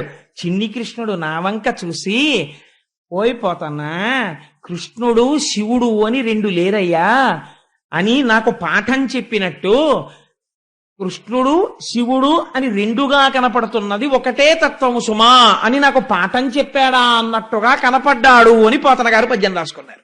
ఎంత శివకేశవ అభేదాన్ని పాటించి ధన్యుడైపోయాడో చూడండి మహానుభావుడు. అందుచేత అటువంటి దర్శనం పోతన గారు చేసి అంటారు, ఆ యశోద ఇంట్లో ఒక గమ్మత్తై. నిజంగా పోతన గారి భాగవతం చదవాలండి. పోతన భాగవతం, కృష్ణకర్ణామృతం. ఎప్పుడైనా కృష్ణకర్ణామృతం చెప్పే అదృష్టాన్ని ఈశ్వరుడు ఇస్తే ఆనాడు కుదురు గాని కృష్ణలీలలు అందులో ఎలా అనుభవించాడో లీలాశకుడు. సరే, ఒకనాడు నిజంగా పోతన గారి పద్యాలు చదువుతుంటే ఓ పద్యం చదివేసి ఏదో పటికి బెల్లం తినేసినట్టు అలా మనసులో ఏదో ఆనందం కలుగుతుంటే, ఏదో ఉద్విగ్నతతో ఉంటే ఫోను మోగితే మండిపోతుంది. అందుకని చప్పుడు చేయకుండుమని జంకెయునర్చిన నల్గిపోవగా అప్పుడు బారసాచితన ఎర్మిలి విందులు వచ్చిరంచు నవ్వొప్పగ జీరు తల్లి దశ కొత్తిలి కృష్ణుడు రంతు సేయుచున్ ఎప్పటి వచ్చి చంగుడుచు నింపుల ఎన్ముల గంట మ్రోయగన్. ఆవిడ చక్కటి వడ్డాణం ఒకటి పెట్టి ఆ వడ్డాణానికి ఒక చిన్ని గంట కట్టింది. ఈయన ఎక్కడికి వెళ్ళినా ఆవు మెళ్ళో గంట కట్టినట్టు టాంగ్ టాంగ్ టాంగ్ టాంగ్ మన చిన్ని గంట ఒకటి మోగుతుండేది. ఎందుకని? కొత్తగా వచ్చిన అడుగులు కదా, అడుగులు వేసుకుని ఎడుతుంటే ఇటు పక్కన చిన్న గంట, అది టింగ్ టింగ్ అంటుండేది. అమ్మకి సంతోషం, వీడు బలేరా గంటలు మోగించుకుంటూ తిరుగుతున్నాడు అనుకునేది. ఒక రోజున అమ్మ ఏదో పనిలో ఉంది, మంచి పనిలో ఉండగా గబగబా వచ్చి ఏదో ఆ కొండో ఏదో కింద పడేశాడు. కింద పడేస్తే కోపం వచ్చింది. కోపం వచ్చి చప్పుడు చేయకుండుమని జంకెయనొచ్చిన అలిగిపోవగా ఆ భుజం గట్టిగా పట్టుకుంది. బుద్ధుందా లేదా నీకు? ఎన్ని మాటలు చెప్పాను. గబగబా పరిగెత్తుకు వచ్చేస్తావు, తగుదనమ్మా అని ఆ కుండలు అవి ముట్టుకుంటావు. చూడు ఎలా పడిపోయింది. నిన్ను రా అసలు కొట్టేద్దాం అనుకుంటాను కానీ చెయ్యి రావట్లేదు. నిన్ను చిత్తకొట్టేయాలి రై, పిక్క తిప్పేస్తారు అని ఇలా అంటోంది కానీ ఏమీ చేయలేదు. ఎంత చిత్రం అంటే అది ఆ అన్నమాచార్యుల వారు పరవశించిపోతారు. ఏమిటంటే ఆ కీర్తన, ఆ అమ్మవారి ఆ కన్నుల చివర జలధి కన్యాపాంగలలితే క్షణములోన కలసి వెలుగుచునున్న తజ్జలంబితడు జలజాసొని వదన జలది మధ్యమునందు అలరు వెలువడిన పరమామృతంబితడు ఈతడఖిలంబునకు ఈశ్వరుండై సకల లోకములతో పొలయువాడితడు అంటారు కదండి. అదే కదా. అలా ఆయన మహానుభావుడు అమృత స్వరూపం, అమృత భాండమైన ఈ లోకములంతటా నిండి ఉన్నవాడు. ఇవాళ ఏమీ తెలియని గొల్లపిల్లవాడిలా యశోద పక్కన తిరుగుతున్నాడు. ఎంత కొట్టేస్తాను ఎంత తిట్టేస్తానంటే మాత్రం చేతులు వస్తాయా? 33 కోట్ల మంది దేవతలు దీనికే ముక్కున వేలేసుకుంటున్నారు ఆవిడ ఇంటి చుట్టూ తిరుగుతూ. ఏమదృష్టం అసలు యశోదని. చెయ్యి పట్టుకుని ఒరే నీ పిక్క తిప్పేస్తానని ఆ తొడ దగ్గర ఇలా చెయ్యి పెట్టేటప్పటికే ఆ మెత్తటి అమ్మా అని ఇలా పెట్టేవాడు మొహం అనేటప్పటికి ఆ మొహం చూసి ఆ ఎరుపెక్కిపోయిన బుగ్గలు చూసి ఆ వస్తున్న 2 పైనో 2 పళ్ళు కిందో 2 పళ్ళు ఆ పళ్ళు చూసి అమ్మకి జాలేసేసి ఈ మాట మళ్ళీ దగ్గరికి రా నీ పని చెప్తాను అనేది అనేటప్పటికి అంతే కోపం వచ్చేసింది. ఇప్పుడు కొత్తగా నడవడం ఒకటి వచ్చింది. ఎలా ప్రవర్తించేవాడంటేట అమ్మ ఇలా దెబ్బలాడగానే చప్పుడు చేయకుండుమని జంకెయొనర్చిన అల్గిపోవగా టింగ్ టింగ్ టింగ్ టింగ్ అని గంట మోగుతూ ఫైర్ ఇంజన్ లాగా గంభీరంగా అడుగులేసేసుకుంటూ కోపం అనమాట. అదంతా ఇలా చేతులు వెనక్కి పెట్టేసుకుని గబగబా వెళ్ళిపోయి నేను ఆడుకోను, నేను ఎక్కడికి వెళ్ళను, నేను నీ దగ్గరికి రాను, నేను ఇలాగే కూర్చుంటాను అని గొంతు కూర్చుని ఇలా కూర్చునేవాడు. కూర్చుంటే ఎంతసేపు కూర్చుంటాడో చూస్తానని చెప్పి తన పని తను చేసుకుంటున్నట్టుగా ఇలా చూస్తుండేది. ఇలా కూర్చుని నన్ను పట్టించుకోవట్లేదని కోపం వచ్చేసి అని ఇంకా ఏడి చేయడానికి డొక్కలు ఎగరేసేస్తుండేవట. ఆ బుగ్గలు అదిరిపోతా. అమ్మ చూసి లేక లేక పుట్టినవాడు చూడు ఎంత కోపం వచ్చేసిందో, ఈ మాట అన్నందుకు వెళ్ళిపోయి ఇలా ఓ మూల కూర్చుని ఇలా మూతి మీద వేలేసేసుకుని అంటున్నాడు అని పుట్టిన ఏం చూడనట్టుగా ఎంత వర్ణన చేశారండి.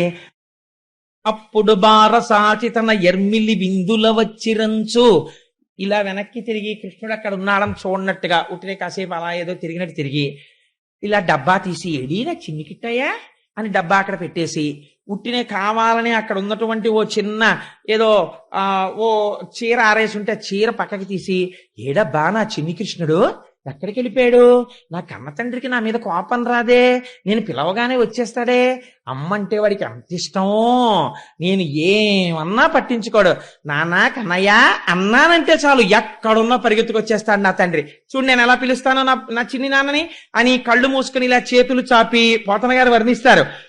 అప్పుడు బారసాచితన ఎర్మిలి పరమ ప్రేమతో కళ్ళు మూసుకుని ఇలా చేతులు చాపి వచ్చేస్తున్నాడు వచ్చేస్తున్నాడు వచ్చేస్తున్నాడు చిన్ని కిట్టయ్య వచ్చేస్తున్నాడు చిన్ని కిట్టయ్య వచ్చేస్తున్నాడు అనేటప్పటికి ఆ మూల ఇలా కూర్చున్నవాడు ఇలా చేయి తీసేసి ఇలా నవ్వేసి పొంగిపోయి పరిగెత్తుకుంటూ టింగ్ టింగ్ టింగ్ టింగ్ టింగ్ టింగ్ వినపడిపోతుంది వచ్చేస్తున్నాడని.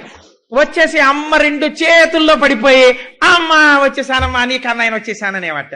అనేటప్పటికీ నాకు తెలిసిన నువ్వు వచ్చేస్తామని పొంగిపోయి ఆ ఆనందంలో పాలు చేపుకొచ్చేసి ఒళ్ళో పడుకోబెట్టకని పాలు ఇచ్చేసేది. ఏమీ తెలియని వాళ్ళ పాలు తాగేసి అమ్మ వంకు ఇలా ఓ దొంగ చూపు చూసేసి సంతోషపడిపోయి టింగ్ టింగ్ అని గంట కొట్టుకుంటూ బయటకు వెళ్ళిపోయేవాడు. నిజంగా పోతన గారు లైవ్ టెలికాస్ట్ ఇచ్చారని మహానుభావుడు ఎన్ని పద్యాలు రాశారో అలాంటివైనా నిజంగా తరించిపోయారు పోతన గారు. ఆ పోతన గారిని మరిచిపోవడం, కనీసం ఒక్కొక్క ఊళ్ళో ఒక్కొక్క సెంటర్లో పోతన గారి విగ్రహం లేకపోవడం, పోతన గారికి ఒక ఫోటో లేకపోవడం, పిల్లలకి పోతన గారు రాయినా అని చెప్పడానికి ఇళ్లల్లో ఫోటోలు లేని దరిద్రానికి తెలుగు జాతి దిగజారిపోవడం మన దౌర్భాగ్యం. అంతటి మహానుభావుడైన అమ్మ దగ్గర ఇంత అమాయకంగా నటించిన వాడు అమ్మని మభ్యపెట్టి వల్లవ గృహనవనీతములెల్లను భక్షించి వచ్చి ఎరుగని భంగిన్ తల్లిగదిసి చిట్టాడుచు అల్లనచను బొవ్వ పెట్టు అవ్వాయనుచున్ అందరిళ్లలోకి వెళ్ళిపోయేవాట. ఇప్పుడు అమ్మ ఇంకా నమ్మేసింది కదా, అందుకని వెళ్ళిపోయి గబగబా అన్ని ఇళ్లలో ఉన్న వెన్న నెయ్యి అన్ని తినేసేవాడు. తినేసి ఆయనది ఏం సామాన్యమైన బజ్జండి, అందులో అన్ని లోకాలు ఉన్నాయి. అమ్మ నమ్మకుండా ఉండాలని మూతంతా తుడిచేసుకునేవాట బయటే.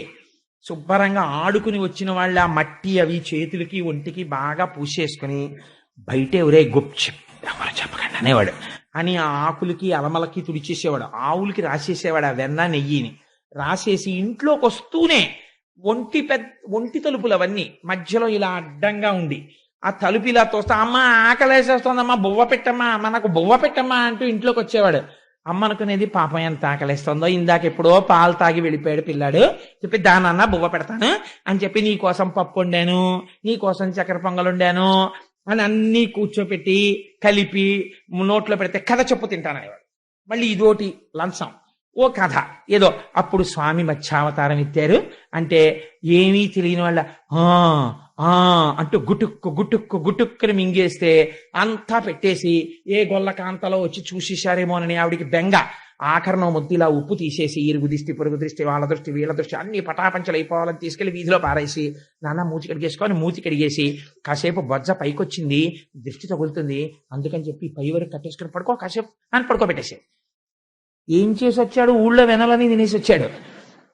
ఈ పిచ్చి తల్లి అనుకునేది పాపం నేను పెట్టిన పువ్వే తిన్నాడు బొజ్జ పైకొచ్చిందని దృష్టి తగిలేస్తుంది అనుకునేది ఈవిడే. ఎంత నిజంగా ఎన్ని విన్యాసాలు చేశాడండి దశమస్కంధంలో. ఈలోగా రావలసిన వాళ్ళందరూ రానే వచ్చేసారు. శివరాత్రి నాడు భక్తులు గుడికి వచ్చేసినట్టు వచ్చేసారు అందరూ.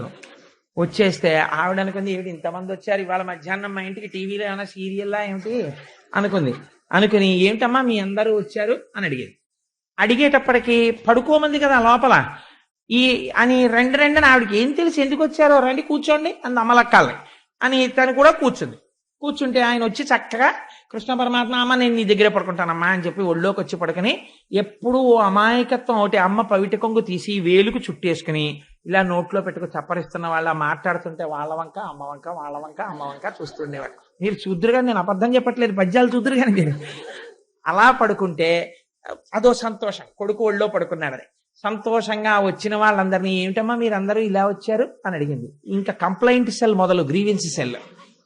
ఈవిడికి ఆ సంగతి తెలియదు పాపం. ఈయన ఏ ఇంట్లో తిన్నా వెన్న నెయ్యి తింటాడు. మీరు ఇది బాగా జ్ఞాపకం పెట్టుకుంటే నేను ఒక రహస్యం చెప్పేసి ఆ చోరలీల గురించి ఆ వర్ణన చేస్తానంటే దాన్ని చెప్పే ప్రయత్నం చేస్తాను. చూడండి, కృష్ణుడు ఎప్పుడు తిన్న వెన్న తింటాడు. ఎందుకు తింటాడు మీరు ఆలోచించండి. ఏం వాళ్ళ ఇళ్లలో ఎక్కడ జంతికలో చెగోడీలో అలాంటివి ఉండవా కజ్జికాయలోను? అంటే వెన్నే తినడానికి ఒక కారణం ఉంది. వెన్న అనగా ఏమి అంటే మొదట మీ అంత మీరుగా చేసుకోవలసినటువంటి ప్రయత్నంతో ఏర్పడేటటువంటి మనస్సు నిర్మలమైన మనస్సు. ఈ నిర్మలత్వం ఎవ్వరూ తేలేరు. మీ అంతట మీరు ఈశ్వర కథాశ్రవణం చేసి భగవంతుణ్ణి మనస్సుకి ఆలంబనమిచ్చి రాగద్వేషాలకు అతీతంగా మనస్సుని ప్రశాంతంగా ఉంచుకోవాలి. ఇలా నిర్మలంగా ఉన్నటువంటి మనస్సుని పాలకుండ అని పిలుస్తారు. ఆయన మనస్సు పాలకుండండి అంటారు. నిర్మలమైన మనస్సే పాలు.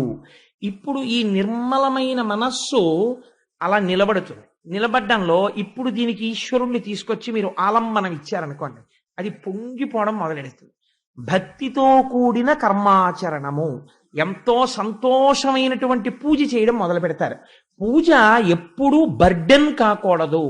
పూజ చేస్తుంటే దానికి పొంగు రావాలి. అబ్బా మళ్ళీ చెయ్యాలనిపించాలి తప్ప భగవంతుడి కోసం ఏదైనా వదిలేస్తాననేంత పూనికి రావాలి. అలా ఉండాలి పూజ అంటే. మీరు చూడండి, వెంకటాచల సుప్రభాతంలో ఒక మాట ఉంటుంది. తద్గో పురాగ్రశిఖరాన్ని నిరీక్షమాణాః స్వర్గాపవర్గ పదవీం పరమాంశ్రయంతః మర్త్యా మనుష్య భువనే మతిమాశ్రయంతే శ్రీవేంకటాచలపతే తవ సుప్రభాతం. వెంకటాచలంలో తెల్లవారుజామున 4 గంటలు 3 గంటల సమయంలో ఆ ఫ్లడ్ లైట్ల కాంతిలో స్వామివారి బంగారు విమానం పసుపచ్చటి రంగులో మెరిసిపోతుంటుంది. మీరు ఆ వైకుంఠం క్యూ కాంప్లెక్స్కి వెళ్ళడానికి మెట్లెక్కి కుడిపక్కకి తిరుగుతున్న దగ్గర నిలబడి ఆ లోపలికి చూస్తే స్వామివారి పచ్చటి విమానం మంచులో మెరిసిపోతూ కనపడుతుంటుంది. పొద్దున్నే దేవేంద్రుడు దేవతలందరినీ తీసుకొస్తాట. చతుర్ముఖ బ్రహ్మగారు సుప్రభాతంలో స్వామి కాళ్ళు కడుగుతారు. అది బ్రహ్మతీర్థం అని సుప్రభాతం టికెట్ హోల్డర్లకు ఇస్తారు. అప్పుడు దేవతలందరికీ దర్శనం ఇప్పిస్తాడు ఇంద్రుడు. వెళ్ళి చూసి రండిరా అంటాడు. యోషా గణైన విరదగ్ని విమధ్యమాని ఘోషాలయేషు దిమంధన తీవ్ర ఘోషాహ. కృష్ణావతారాన్ని గుర్తు చేస్తారు అందులో. తంత్రీ ప్రకర్ష మధుర స్వనజా విపంచ గాయత్యనంత చరితం తవ నారదోపి భాషా సమద్గమ సత్కృత్కరచారు రమ్యం. నారదాది మహర్షులు వచ్చి కీర్తనలు చేస్తుంటారు. ఈ దేవతలందరూ లోపలికెళ్ళి స్వామి దర్శనం చేసుకుని పొంగిపోయి ఆనంద నిలయంలోంచి బయటికి వచ్చాక ఇంద్రుడు ఒక్కొక్కడిని పిలుస్తాట. రండి రండి రండి రండి, టైం అవుతోంది, ఎవడి స్ట్రీట్లోకి వాడు వెళ్ళాలి, పదండి పదండి అంటట.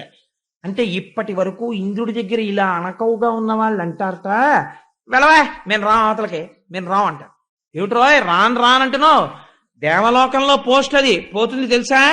కంకణం వేయించుకోకుండా రోజు దర్శనం ఇప్పిస్తున్నాను, పోస్ట్లో ఉన్నావు కాబట్టి రా అంటాట. అంటే వాళ్ళంటారట, వెళ్ళవా ఎవడగాలి నీ పోస్టు, తీసేస్తే తీసే, ఇదిగో ఇప్పుడే విఆర్ఎస్కి అప్లికేషన్ ఇచ్చేసాను, యాక్సెప్ట్ చేసేయి, గొడవ వదిలిపోతుంది. నాకు ఆ పెన్షన్ బెనిఫిట్ కూడా అక్కర్లా, దేవేంద్ర సహాయ నిధికి రాసేశాను, నువ్వు తీసేసుకో. ఎప్పుడైనా ప్రకృతి విపత్తులు వస్తే నీ ప్రజలకి పనిచేసుకో, దేవతలకి, నాకు అక్కర్లా రూపాయి. నేనేం చేస్తానో తెలుసా? ఈ వైకుంఠం క్యూ కాంప్లెక్స్ దగ్గర నించుంటాను. నువ్వు దర్శనం చేయించకపోతే నాకేమైపోతుంది? ఇక్కడ నించుని అదిగో తద్గో పురాగ్రసి కణాని నిరీక్షమాణాహ, ఆ పశుపచ్చటి స్వామివారి ఆనంద నిలయ గోపురాన్ని చూస్తూ నిలబడిపోతాను. చాలు నాకు. స్వర్గాపవర్గ నిరపేక్ష నిజాంతరంగాహ, నాకు అక్కర్లేదు ఆ స్వర్గం, నేను రాను ఊర్ధ్వలోకాలకంటారట. మహాపుణ్యం చేసిన వాళ్ళని వెంకటాచలం నుంచి తీసుకెడుతుంటే నాకు అక్కర్లేదండి ఆ స్వర్గం, ఇక్కడ నిలబడి మేము ఆ గోపురం చూస్తూ నిలబడతాను చాలంటారట. అలా అంటున్నారయ్యా వెంకటాచలపతి, చూసావా నీ దర్శనానికి ఎంత మక్కువతో ఉన్నారో నీ భక్తులు, లేచిరా లేచిరా అని పిలుస్తారు. నిజంగా ఏమి సుప్రభాతం, ఏమి వెంకటాచలం, ఏమి దర్శనం మహానుభావుడిది. సరే, అందుచేత ఆ స్వామిని అక్కడ ఆ రకంగా ఆయన వెన్న తినడము అన్న దాని వెనకాతలం ఉన్న రహస్యం, మీరు నిర్మలమైన మనస్సుతో సర్వకాలముల యందు భగవంతుడి గురించి ఆలోచించగలిగినటువంటి స్థితితో పూజ చేస్తే, ఆ పూజ చేస్తున్నప్పుడు మనసు రమించిపోతూ ఇంకొక పావుగంట చేద్దాం, ఇంకొక అరగంట చేద్దామని మీకు అనిపించింది అనుకోండి, అది పూజ. పూజ యందు ఉత్సాహం ఉండాలి. అలా పూజ చేస్తే దాని చేత భక్తి ఏర్పడి, భక్తి చేత చేసిన కర్మ వలన మనస్సు శుద్ధి ఏర్పడి, ఈ శుద్ధి వలన వైరాగ్య భావన కలిగి ఈ సంబంధాలన్నీ కృతకాలు, ప్రధాన సంబంధం ఈశ్వరుడితోని వైరాగ్యం వస్తే, ఈ వైరాగ్యం అనేటటువంటి అగ్నిహోత్రము మీద నిర్మలమైనటువంటి మనస్సనబడిన పాలు కాగాలి. ఇది సిమ్లో స్టవ్ పెట్టి కాల్చడం లాంటిది. ఇప్పుడు ఈ పాలు ఎర్రటి తొరకతో తోడుకుంటాయి. ఇప్పుడు ఈ పాలు చక్క ఎర్రటి మీగడ తొరక కట్టాయి, కమ్మటి పాలు కాగి ఉన్నాయి. దీనివల్ల నిర్మలమైన మనస్సనబడిన పాలు ఈశ్వర కైంకర్యము వలన, భక్తి వలన వైరాగ్య భావన అనే అగ్నిహోత్రం మీద కాలి కమ్మటి పాలు వచ్చాయి. కానీ పాలు పెరుగు అవ్వాలి. మీరు చెక్ బుక్ కట్టుకొచ్చి అందులో పెడితే విరిగిపోతాయి. ఏం పెట్టాలి? ఇంకొకటి పెరుగుగా మార్చదు, పెరుగే పెరుగుగా మారుస్తుంది. ఇతపూర్వం తాను ఈశ్వరుని యొక్క గుణములను విని లోపల స్తంభించిపోయి ధ్యానమునందు ఎవడనుభవించాడో వాడే వచ్చి మళ్ళీ ఆ మాట చెప్పాలి. పెరుగులు వెయ్యాలి పాలల్లో. గురువు యొక్క ఉపదేశం వినాలి. గురూపదేశం వింటే ఆ పెరుగు పాలల్లోకి వచ్చి పడి తోడుకుంటుంది. పెరుగు వేసిన తర్వాత మీరు ఆ పాలు తోడుకున్నాయో లేదో అని అస్తమానం ఇలా ఇలా అన్నారనుకోండి, తోడుకో. గురూపదేశం విన్న తర్వాత గురువు గారి ఉపదేశం ఎలా ఉంటుందంటే, ఒకసారి దూడ వచ్చి ఆవు పొదుగులో ఇలా నోరు పెట్టి ఇలా ఇలా అందనుకోండి, అంతే. ఇలా అనగానే ఆవు పాలు వదిలేస్తుంది శిరంలోంచి. వదిలిపెట్టేసిన తర్వాత మీరు కింద కుండ పెట్టడం మరిచిపోయి ఇలా ఇలా శిరాలను అంటున్నారు అనుకోండి, అంటుంటే మీరు కింద కుండ పెట్టారా లేదా ఆవుకు అనవసరం, ఆ పాలు నేలపాలు అయిపోతాయి, అంతే, కారిపోతాయి. వదిలిన తర్వాత ఇంకా వెనక్కి తీయడం ఆవుకి చేత కాదు. ఒకసారి వచ్చి కాళ్ళ మీద పడి గురువుగారు మాకు ఇది చెప్పండి అని అడిగినటువంటి శిష్యుడి ఆర్తి చూసి చెప్పకుండా ఉండలేక మేఘము వర్షించినట్టు ఆవు పాలను వదిలినట్టు గురువు చెప్పడం మొదలు పెట్టేస్తాడు. మొదలు పెట్టేస్తే ఆపడం కష్టం, గురువుకి వెనక్కి తీలేడు, రమించిపోతుంటాడు అందులో. అలా రమించిపోతున్నటువంటి గురూపదేశాన్ని కదలనికుండలా పట్టాలి. పడితే ఈ పెరుగులోక పెరుగు పడాలి, పడితే తోడుకుంటుంది ఈ పెరుగు. గురువు ఎలా ఉంటాడో అలా శిష్యుడు తయారవుతాడు. అందుకే సదాశివ సమారంభాం శంకరాచార్య మధ్యమాం అస్మదాచార్య పర్యంతాం వందే గురు పరంపరాం. అది పరంపరాగతంగా వెడుతుంది ఆ గురు పరంపర. గురువు వెనక గురువు తయారవుతాడు. అలా తోడుకుంటుంది ఇప్పుడు ఈ పెరుగు. తోడుకున్న పెరుగు బాగా గట్టిగా తోడుకున్న తర్వాత ఇప్పుడు మీరు ఒక పని చెయ్యాలి. ఇతపూర్వం గురువులు చెప్పినటువంటి మాటల్ని ఈ చెవితో విని ఈ చెవితో వదలడం కాకుండా వారు చెప్పినటువంటి మాటల్ని లోపల బాగా తిప్పాలి. ఈ తిప్పడమే మననం అనేటటువంటి కవ్వము. ఇది తిరుగుతుంటే ఈ పెరుగు చిలుకుతుంది. ఇదే యోషా గణేన వరదగ్ని విమధ్యమాని ఘోషాలయేషు దిమంధన తీవ్ర ఘోషా. పై సుప్రభాతానికి కాదు లొంగేది, ఆయన లేచొచ్చేది. దేనికి లొంగుతాడో తెలుసా అండి? ఇక్కడొస్తున్న చప్పుడికి లేస్తాడు. గురువుల వలన తాను విన్న విషయాన్ని బ్రాహ్మీ ముహూర్తంలో కూర్చుని ఇక్కడ మనసు పెట్టి చిలికి ధ్యానం చేస్తుంటే ఈ చప్పుడు ఈశ్వరుడికి వినపడుతుంది. ఎలా లేచొస్తాడు అంటే ఆ లేచి వచ్చేటప్పుడు అసలు నేను ఇలా రావచ్చా అన్నది కూడా మర్చిపోతాడు. మర్చిపోయి లక్ష్మీ మహీతద నిరూప నిజానుభావ నీలాది దివ్య మహిషీకర పల్లవానాం అటువంటి పాదాలతో రాత్రి లక్ష్మీదేవిని కౌగలించుకొని పడుకున్నప్పుడు ఆవిడ యొక్క స్తనముల మీద ఉన్న కస్తూరి తన ఒంటి మీద అంటుకుని ఉండగా అయ్యో నేను ఇలా రాకూడదన్నది కూడా మరిచిపోయి ఉత్తరీయం కప్పుకోవడం మరిచిపోయి వచ్చేస్తాడు. భక్త పరాధీనుడైపోతాడు. ఇలా రావడానికే సుప్రభాతం పూర్తవగానే మనం ఒక శ్లోకం చెప్తుంటాం. ఒక అద్భుతమైనటువంటి శ్లోకం, దాంతోనే ప్రారంభం అవుతుంది స్వామి దర్శనం యథార్థానికి మంగళం. ఆ శ్లోకంలో విజయీ భవ వెంకట శైలపతే, అప్పుడు పొంగిపోయి భక్తుడు కోరిక అడగడు, స్వామి నీకు విజయమగుగాక అంటాడు. అలా ఈశ్వరుణ్ణి చూసి పొంగిపోయేటటువంటి హృదయం ఏర్పడుతుంది. ఇది మననం అనేటటువంటి కవ్వంతో చిలుకుతారు. చిలికితే ఇప్పుడు ఏమైంది, ఈ లోపల నుంచి వెన్న పైకొస్తుంది, తేలుతుంది పైకి. ఈ వెన్నకి 2 లక్షణాలు ఉంటాయి. ఈ వెన్న అగ్నిహోత్రం మీద పెడితే కరిగి నెయ్యి అవుతుంది, నీటిలో కాని మజ్జిగలో కాని వేస్తే తేలుతుంది. ఈశ్వరుడి నుంచి దూరం అవ్వాలంటే తన రూపమే నాశనం అయిపోతుంది, ఉండలేడు ఇంకా.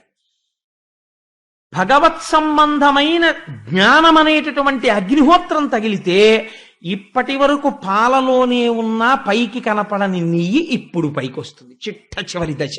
నెయ్యి ఎక్కడుంది? పాలలో ఉంది. పాలని నెయ్యిగా మీరు తీసుకురావాలంటే ఇదంతా జరగాలి.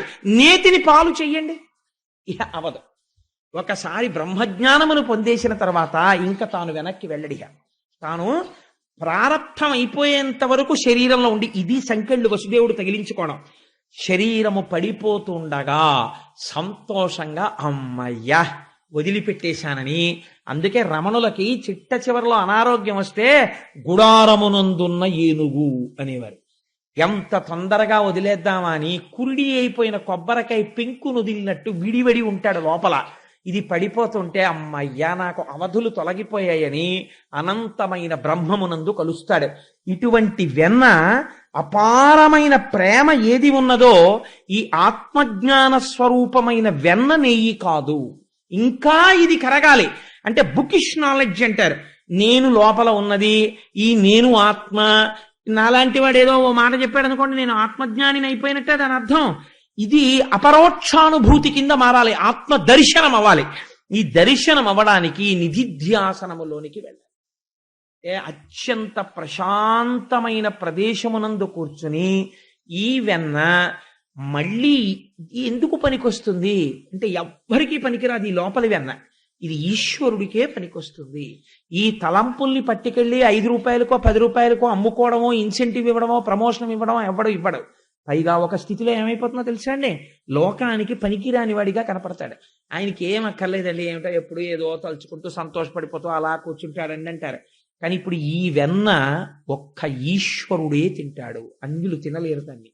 ఇక్కడికొచ్చి తినడమే గోపకాంతల ఇళ్లల్లోకి వెళ్ళి కృష్ణుడు వెన్న తినడము. అప్పుడు ఆ భక్తి, ఆ వెన్న కృష్ణ స్పర్శ చేత జ్ఞానముగా మారుతుంది. అది నెయ్యి. ఈ నెయ్యి యజ్ఞమునందు పడుతుంది, అంటే హవిస్సుగా మారుతుంది. ఈ శరీరము పడిపోయి పునరావృత్తి రహిత శాశ్వత శివ సాయుధ్యమునకు పొందుతాడు. ఇది కృష్ణుడు వెన్న తినడం అంటే. అంతేకాని చేతకాక పని లేక అవతారాన్ని స్వీకరించి వాళ్ళింట్లోకి వీళ్ళింట్లోకి వెళ్ళి వెన్నలు దొంగతనం చేసి తిన్నాడని దాని అర్థం కాదు. ఆంతరమునందు విచారణ చెయ్యాలి, ఎందుకు వెన్న తిన్నాడు. దీన్ని నవనీత చోరత్వము అంటారు. అందుకే కృష్ణావతార ఘట్టంలో నేను అసలు మర్చిపోయాను, లేకపోతే గోపాలకృష్ణ గారికి చెప్పుంటుండేవాడిని, ఇవాళ వెన్న ప్రసాదం పంచిపెట్టండి ఏం చెప్పుంటుండేవాడిని. అందుకని చెప్పి అసలు ఆ వెన్న ప్రసాదంగా స్వీకరించడం వెనకాతల ఉన్న రహస్యం అది. ఇప్పుడు మీరు వినండి, చాలా అందంగా ఉంటాయి పైకి. మీరు విన్నంత మాత్రం చేత చాలా హాయిగా నవ్వేసుకుంటూ విన్నా సరే మిమ్మల్ని ఉద్ధరించేస్తాయి ఆ లీలలు. ఒకవేళ మీరు హాయిగా నవ్వుకుంటూ మళ్ళీ లోపల గంభీరమైన రహస్యాన్ని తెలుసుకుంటే ఇంకా ఉద్ధరించేస్తుంది ఆ లీల. కాబట్టి చూడండి ఎంత చిత్రంగా ఉంటుందో. ఇప్పుడు ఎక్కడికి వెడతారు, మళ్ళీ ఒక్కసారి వెనక్కి వెళ్ళండి. ఎక్కడికి? ఇతపూర్వం యశోద కూర్చుంటే చక్క అమ్మ పెట్టిన అన్నం అంతా తినేసి వచ్చి అమ్మ ఒళ్ళో పడుకుని, అమ్మ పవిట కొంగు వేలుగు చుట్టుకుని ఇలా నోట్లో పెట్టుకుని వచ్చిన వాళ్ళ వంక అమ్మ వంక, వచ్చిన వాళ్ళ వంక అమ్మ వంక చూస్తున్న కృష్ణుడు పడుకున్న యశోద దగ్గరికి రండి. ఇప్పుడు ఆ వచ్చిన గోపకాంతలందరూ చెప్తున్నారు. ఒక ఆవిడంది, బాలురకు పాలు లేవని బాలింతలు మొరలు పెట్టపక పకన గియా బాలుండాలము చేయుచు ఆలకు గ్రేపులను విడిచి అంబోజాక్షి.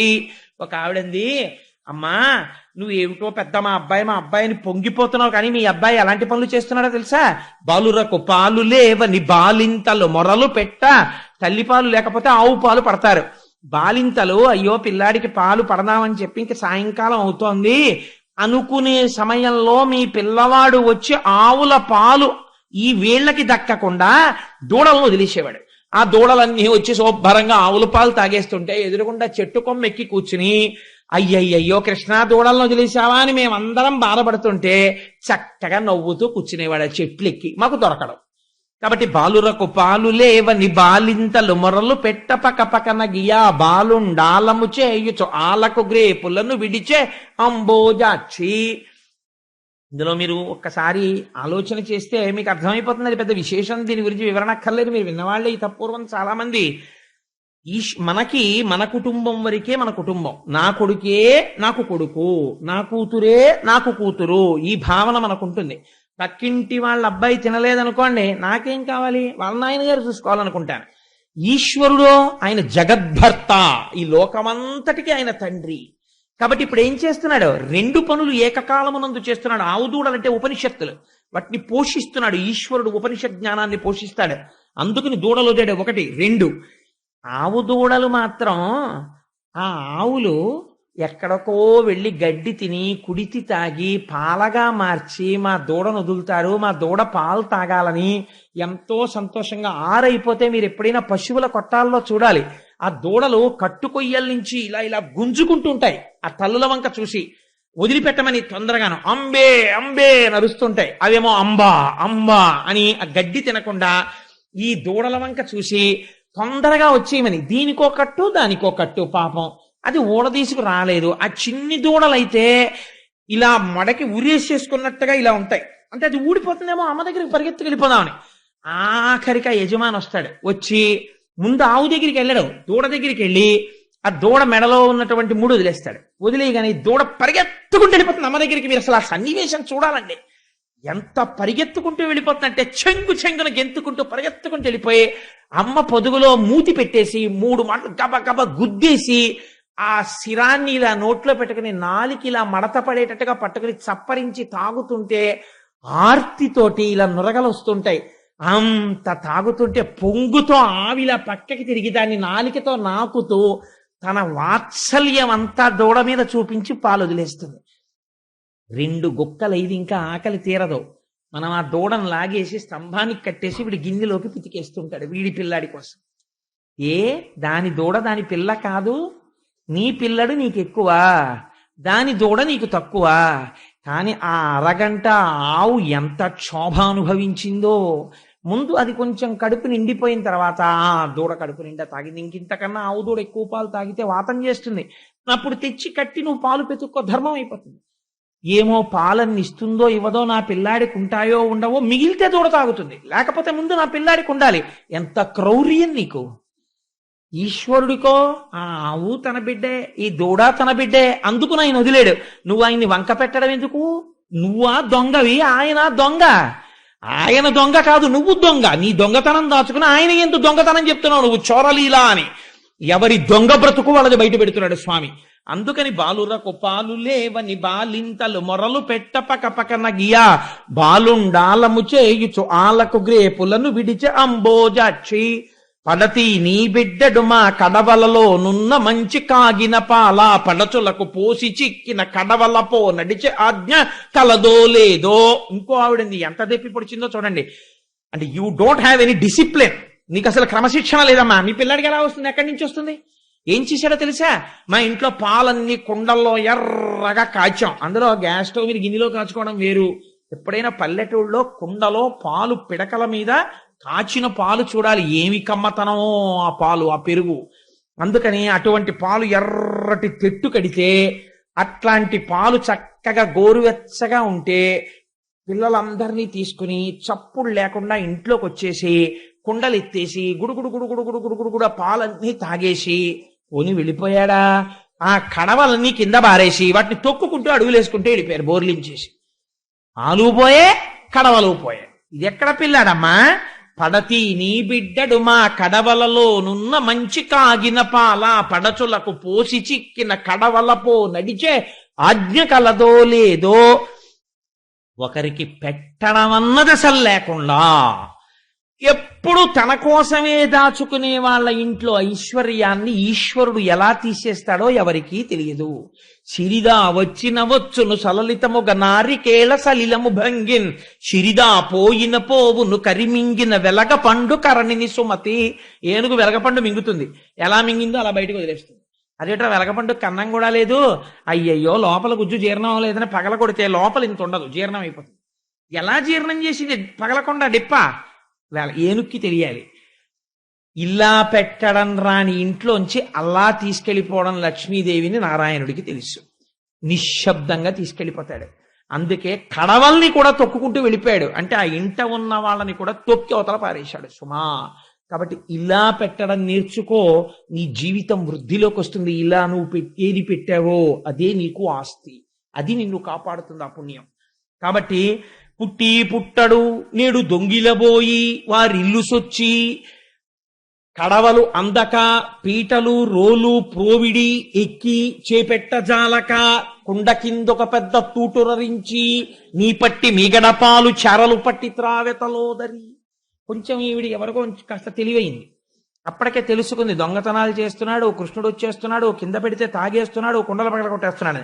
అందుకని కోడల్ని పిలిచి చెప్పింది, కింద పెట్టకు, పాలు కాగే వరకు అక్కడే ఉండి తోడు పెట్టేసి ఉట్టి కట్టి పైన పెట్టే. ఇంతే ఉంటాడు కదా, అందదు, గొడవ లేదండి. కట్టేసి హాయిగా పడుకున్నాడు. పడుకుంటే రానే వచ్చేసాడు. చూశాడు, అమ్మా ఎంత తెలివైందనివే, నాకు తెలియదు అనుకుంటున్నావా? నువ్వు ఎక్కడ పెడితే మాత్రం ఈశ్వరుడు ఐశ్వర్యం తీసేయాలనుకుంటే నువ్వు ఎక్కడ పెడితే మాత్రం తీలేడండి. అందుకని ఆయన ఎక్కడున్నా వెన్న తింటాడు, రెండో అర్థం ఆ భక్తిని. కాబట్టి పీటలు రోలు ప్రోవిడి, రోళ్ళు పీటలు వేశాడు. ఎక్కి చేపెట్టజాలక, చెయ్యి అందలేదు. అందుకని ఆలోచించాడు, ఏం చేయడం రా, ఇన్నేసినా ఇంకా అందట్లేదు, పక్కింట్లోంచి వేరే మెటీరియల్ తేవక్కర్లేదు, ఇంట్లో ఉన్నది చాలు. కాబట్టి ఏం చేద్దాం అనుకున్నాడు. ఓహో, ఒక ఆలోచన చేస్తే పోలా, గొడవ వదిలిపోతుంది, చెయ్యి పెట్టడం తినడం ఎందుకు, కింద ఒక అన్నం పెట్టేస్తానని ధారాపాత్రకు పెట్టినట్టు ఒక అన్నం పెట్టాడు. చక్కగా కారిపోతుంది వెన్న. రెండు ఫాల్ ఇన్ లైన్ అన్నాడు. ఒకటి తర్వాత ఒకడు వచ్చి చక్క చెరలు పట్టి త్రావెతలోదరి. తలోదరి అంటే మళ్ళీ ఎంత దెప్పి పొడిచారో తెలుసా అండి? నీ కడుపు పైకి కనపడదు కానీ ఇంత తిండి తినేసే పిల్లండి ఎక్కడికన్నావమ్మా అని. ఎంత తినేస్తున్నాడమ్మా, ఇలా చారలు పట్టి తాగేస్తున్నాడు వెన్నా పాలును, తినేశాడన్నారు.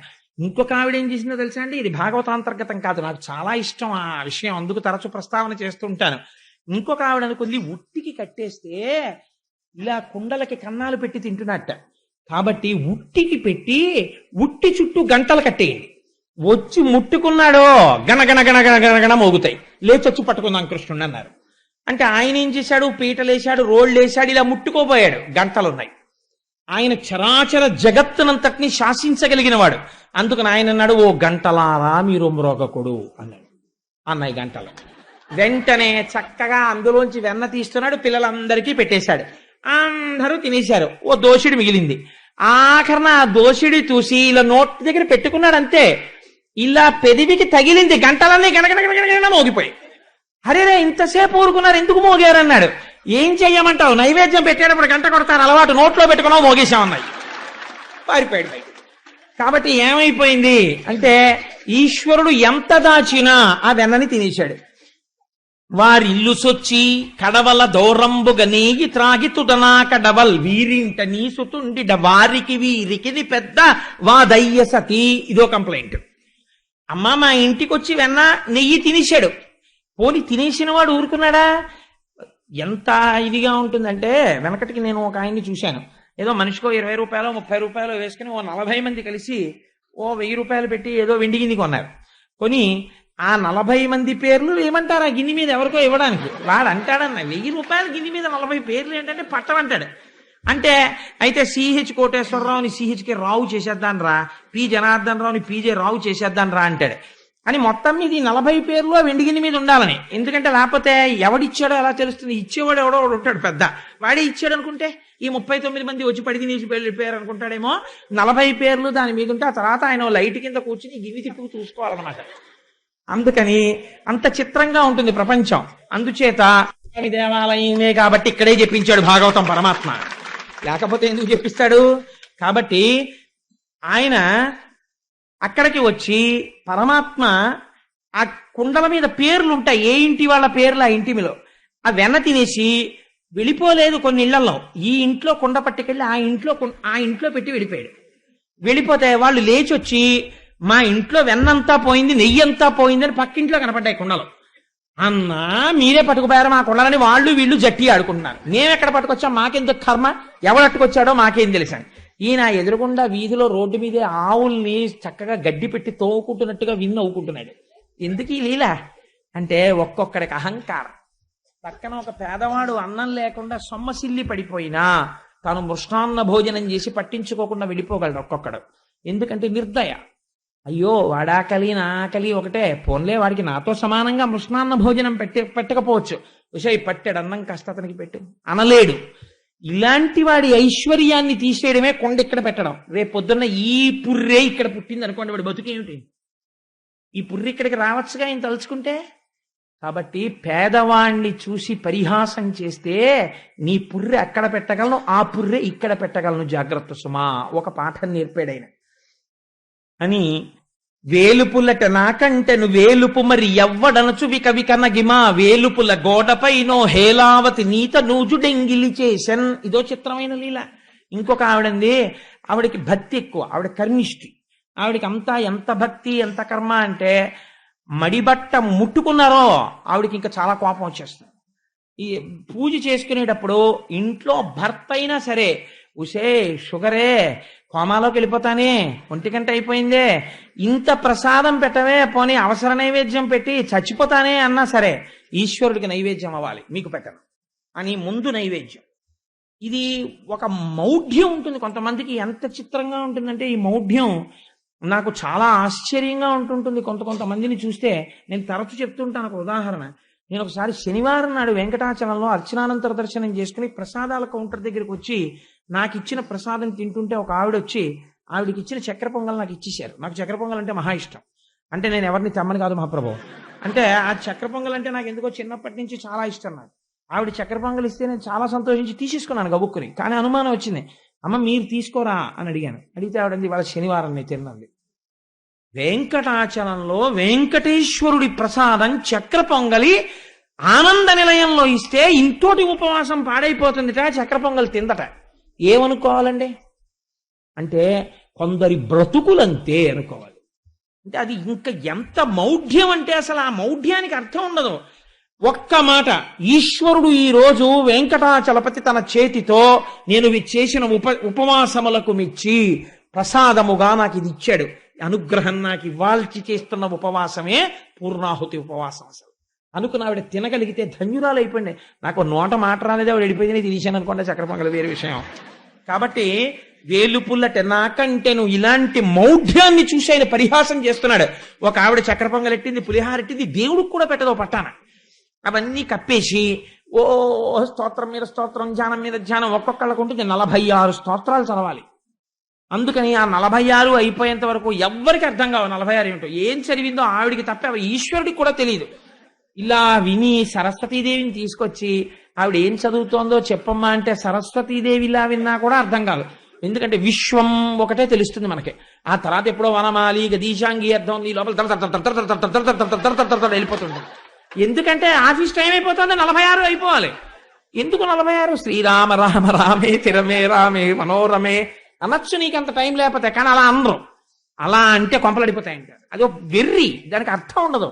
ఇంకా ఈశ్వరుడు కూడా మార్చలేడని నేను ఇందుకు పాపం కట్టుకోవాలి, మారుస్తాడేమో ఏనాటికైనా. ఇలాంటి మౌఢ్యం అసలు ఎప్పటికీ మెట్టెక్కనివ్వదు. అది జారుడు మెట్టులా నాచు మెట్టులా లాగేస్తుంటుంది కిందకి. ఆ మౌఢ్యమునందు చిక్కు పడిపోయి ఉండిపోతారు.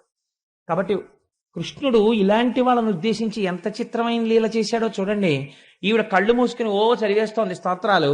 ఆయన వచ్చేసి చక్కగా కూర్చుని గడప మీద ఈ చక్కెర పొంగలి పులిహార అన్ని తినేసి కొద్దిగా మిగిలిపోయిన ఎంగిలంతా దేవుళ్ళ మూతులకి రాసేశాడు. రాసేస్తే ఈవిడ నైవేద్యం పెట్టుకుందామని లేచింది. లేచి గంట తీసి ఓం భూర్భువస్సువః, ఇంకేం భూర్భువస్సువః కూర్చుని ఉన్నాడు చక్కగా ఎంగిలి మూతితోటి చూస్తున్నాడు. ఇలా చక్కెర పొంగల్ చూసింది, ఆయన వంక చూసింది. అన్నన్నా ఎంత పని చేశావు, దేవుడికి మళ్ళీ ఆగిపోయింది. దేవుళ్ళ మూతులుకుంది చక్కెర పొంగలి మెతుకులు. ఆవిడికి దేవుడు తిన్నా ఆయన మూతికి ఎంగిలి. అందుకని ఒరే నువ్వేనా పూసేశావు అంది. ఆయన అన్నాడు వేలుపుల్లట నాకంటే నువ్వు వేలుపు మరి ఎవ్వడనచు విక వికన్న గిమా వేలుపుల్ల గోడపైనో హేలావతి నీత నూజుడు ఎంగిలి చేసెన్. ఎంత నిజంగా ఎంత గొప్ప మాట అండి. నా ఎందు చాలా ప్రీతి కలిగిన వాళ్ళు వాళ్ళ ఇంటి గోడకి తీసుకెళ్లి అంటించేసుకున్నారు అనుకోండి, నన్ను నాకు ఎంత బాధగా ఉంటుంది. కొందరి ఇళ్లలో భగవంతుని ఎందు భక్తి ఎక్కువైపోతే గోడకి రాళ్ల కింద అంటించేస్తారు. అంతేకాని అయ్యో సింహాసనం దాంట్లో మూర్తి పెట్టి మనం పూజ చేద్దామని ఉండదు. గోడలకి పెంకులు కింద ఉంటారు ఈశ్వరుడు, గోడకు కట్టిన పిడకల్లాగా. ఇప్పుడు ఇంకో చోట ఏదో నువ్వు దర్శనానికి పెట్టుకుంటే వేరు పూజా మందిరంలోనా అది?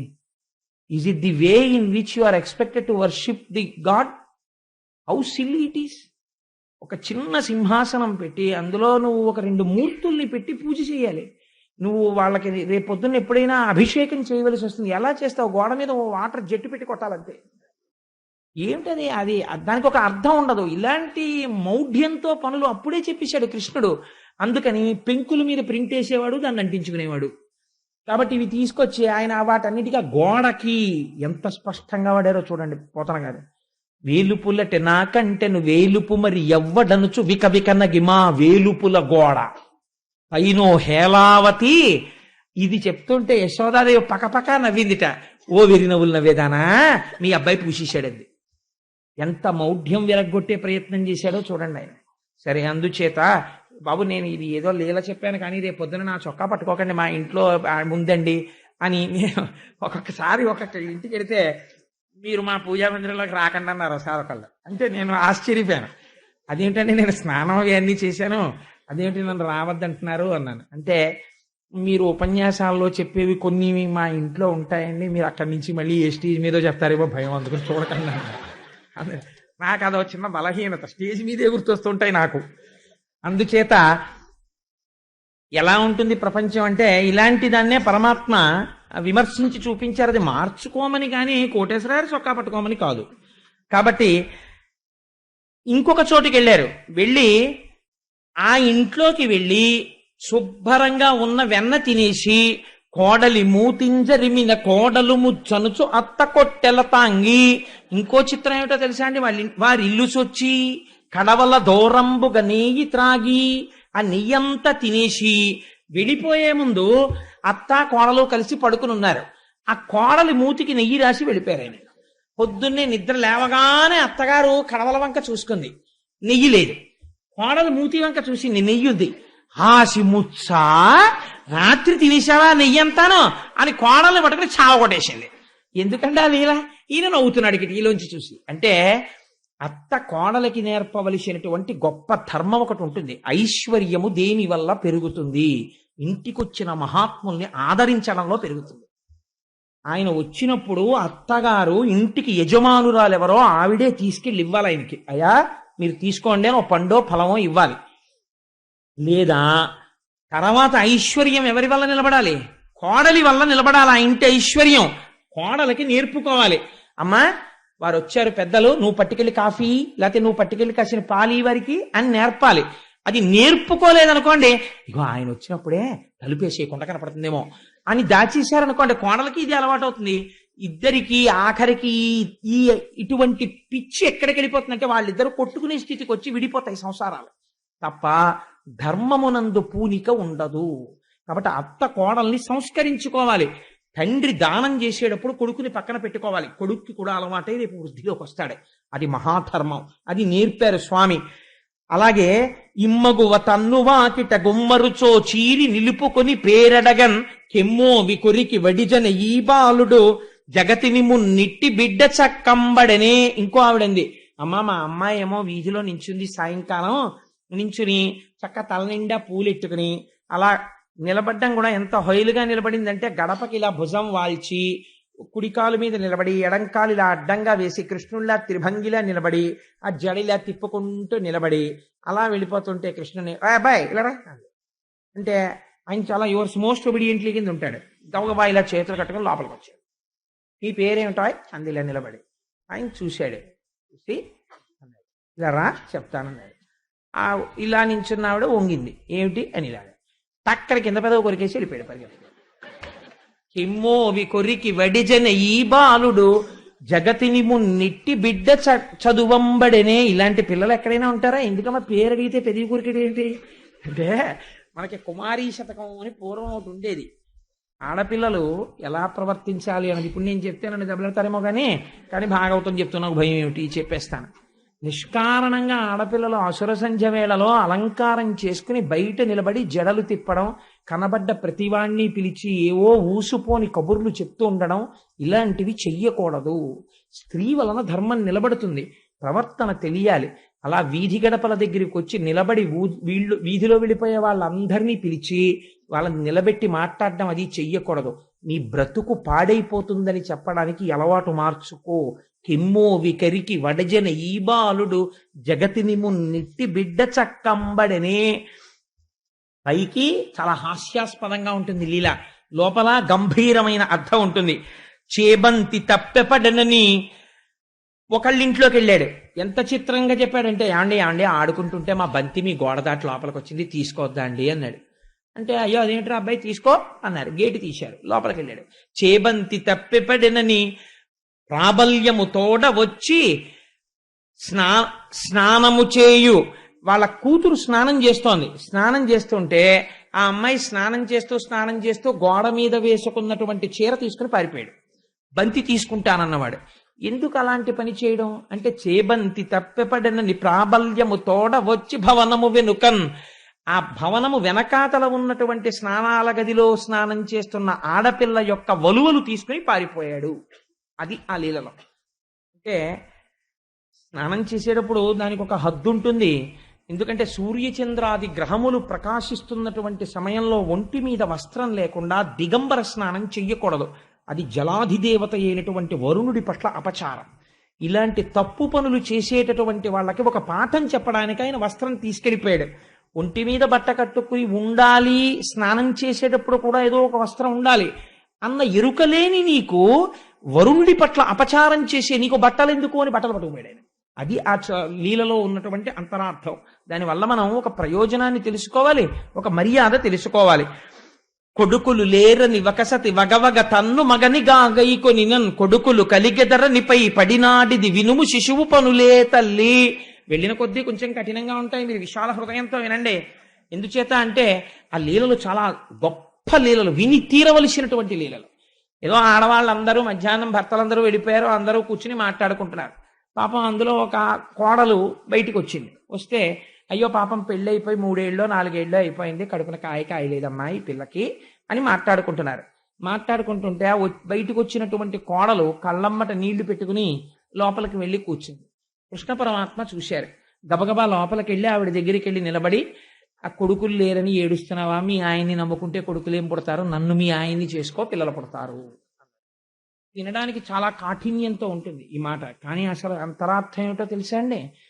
సంతాన రహితముగా ఉండిపోవడానికి ఏదో ఒక భయంకరమైనటువంటి పాపము ఉంటే ఈశ్వరుడు సంతానమును ఇయ్యడు. పితృదేవతానుగ్రహం పోతుంది, దేవతల ఆగ్రహంతో వంశం వర్ధిల్లదు, ఆగిపోతుంది, పిల్లలు పుట్టరు.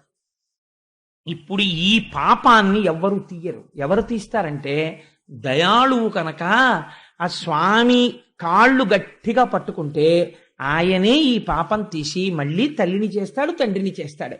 అందుకే అన్నమాచార్యులు వారు పుట్టుగొడ్రాళ్లకు బిడ్డలిచే గోవిందుడే వేడుకొందామా, వెంకటపతి వెంకటేశ్వరుని వేడుకొందామా అంటారు. అందుకని అసలు నిజంగా సంతానం కలగకూడదని జాతకంలో ఉన్నా కూడా సంతానం ఈయగలిగినటువంటి ప్రభువు నన్ను భర్తని చేసుకో అంటే అర్థం ఏంటో తెలుసా అండి? పతిం విశ్వస్యాత్మేశ్వరగుం శాశ్వతగుం శివమచ్యుతం. ఈశ్వరుడున్నాడని నువ్వు నమ్ము. భర్త భార్య పిల్లలు కలగలేదని బెంగ పెట్టుకోకు, నన్ను లోపల నమ్మమ్మా, నీకు కొడుకు పుడతాడు, బెంగ పెట్టుకోకు అని ఆయన ఇచ్చిన అభయం లోకానికది. కాబట్టి వ్రాలగ వచ్చిన ఈ సతి చూలాలం తొలగమనిన చూలగుటకు ఏది మూలము చెప్పమని ఈ బాలుడు జగతిని మున్నిట్టి బిడ్డ చదువంబడిని. ఒక ఆవిడ అడిగింది, ఆవిడేదో నిండు గర్భిణి, 9 నెలల గర్భిణి. ఆవిడ ఎవరు అడ్డొచ్చినా ఓ మీరు పడకండి మీరు పడకండి మీరు పడకండి అంటుంది. సహజం కదా. అలా ఉంటే కృష్ణుడు ఎక్కడి నుంచో పరిగెత్తుకుంటూ వచ్చేస్తున్నాడు. అందులో ఆయనకి ఎదురుకుండా ఇలా వేణు ఓటు పెట్టుకుని వచ్చేస్తున్నాడు. వచ్చేస్తుంటే ఆవిడ ఓ మీరు పడుకోవా మీరు పడుకో మీరు పడుకుంది అంటే టక్క నాగి ఎందుకు పడకూడదు అన్నాడు. ఇదో ఆయన ఏమైనా అడిగితే మళ్ళీ ప్రశ్నిస్తాడు, ఎందుకు పడకూడదు అన్నాడు. ఎందుకు పడకూడదు ఏమిట్రా, నేను నీళ్ళు వేసుకున్నాను నిండి చూలాలని అంది ఆవిడ. నువ్వు చూలాలు ఎలా అయ్యావు అన్నాడు. అందుకని వాళ్ళు ఆవిడ వచ్చి ఇదే చెప్పింది. వ్రాలగ వచ్చిన ఈసతి చూలాలం తొలగమనిన చూలగుటకు ఏది మూలము చెప్పమని ఈ బాలుడు జగతిని మున్నిట్టి బిడ్డ చదువంబడనే. ఇలా ఎవరైనా పిల్లలు అడిగారా? ఏమిటమ్మా పిల్లాడు అడగడం అని అడిగారు. అడిగితే ఇందులో రహస్యం ఏమిటో తెలుసా అండి? నేను చూలాలినయ్యాను, నేను గర్భవతినయ్యానని అహంకరించకు. అందుకే గర్భిణిగా ఉంటే భాగవతం వినండి, సుబ్రహ్మణ్యేశ్వరుడి ఉత్పత్తి వినండి అంటారు. అది ఈశ్వరానుగ్రహము. కేవలము సృష్టి ఆనందహేతువైతే ఆ తరువాత లోపల ఒక బుడగ నీరేడు గింజలా అయితే, మీకు కపిల గీతలో చెప్పాను కదా, గర్భోత్పత్తి లోపల తలని చేసి పుర్రె చేసి వెంట్రుకలు పెట్టి రోమకూపాలు పెట్టి చర్మం పెట్టి రక్తం పెట్టి జీవుణ్ణి పంపి ఇవన్నీ ఎవరు చేస్తున్నారు? ఈశ్వరుడు చేస్తున్నాడు. నన్ను తొలగమంటా ఏమిటమ్మా, నేనే తొలగిపోతే నీకు గర్భం ఎక్కడుంది? మీద పడకంటా ఏమిటి? నేను నీ గర్భంలోకి ప్రవేశించాను కాబట్టే నువ్వు తల్లివి కాబోతున్నావు.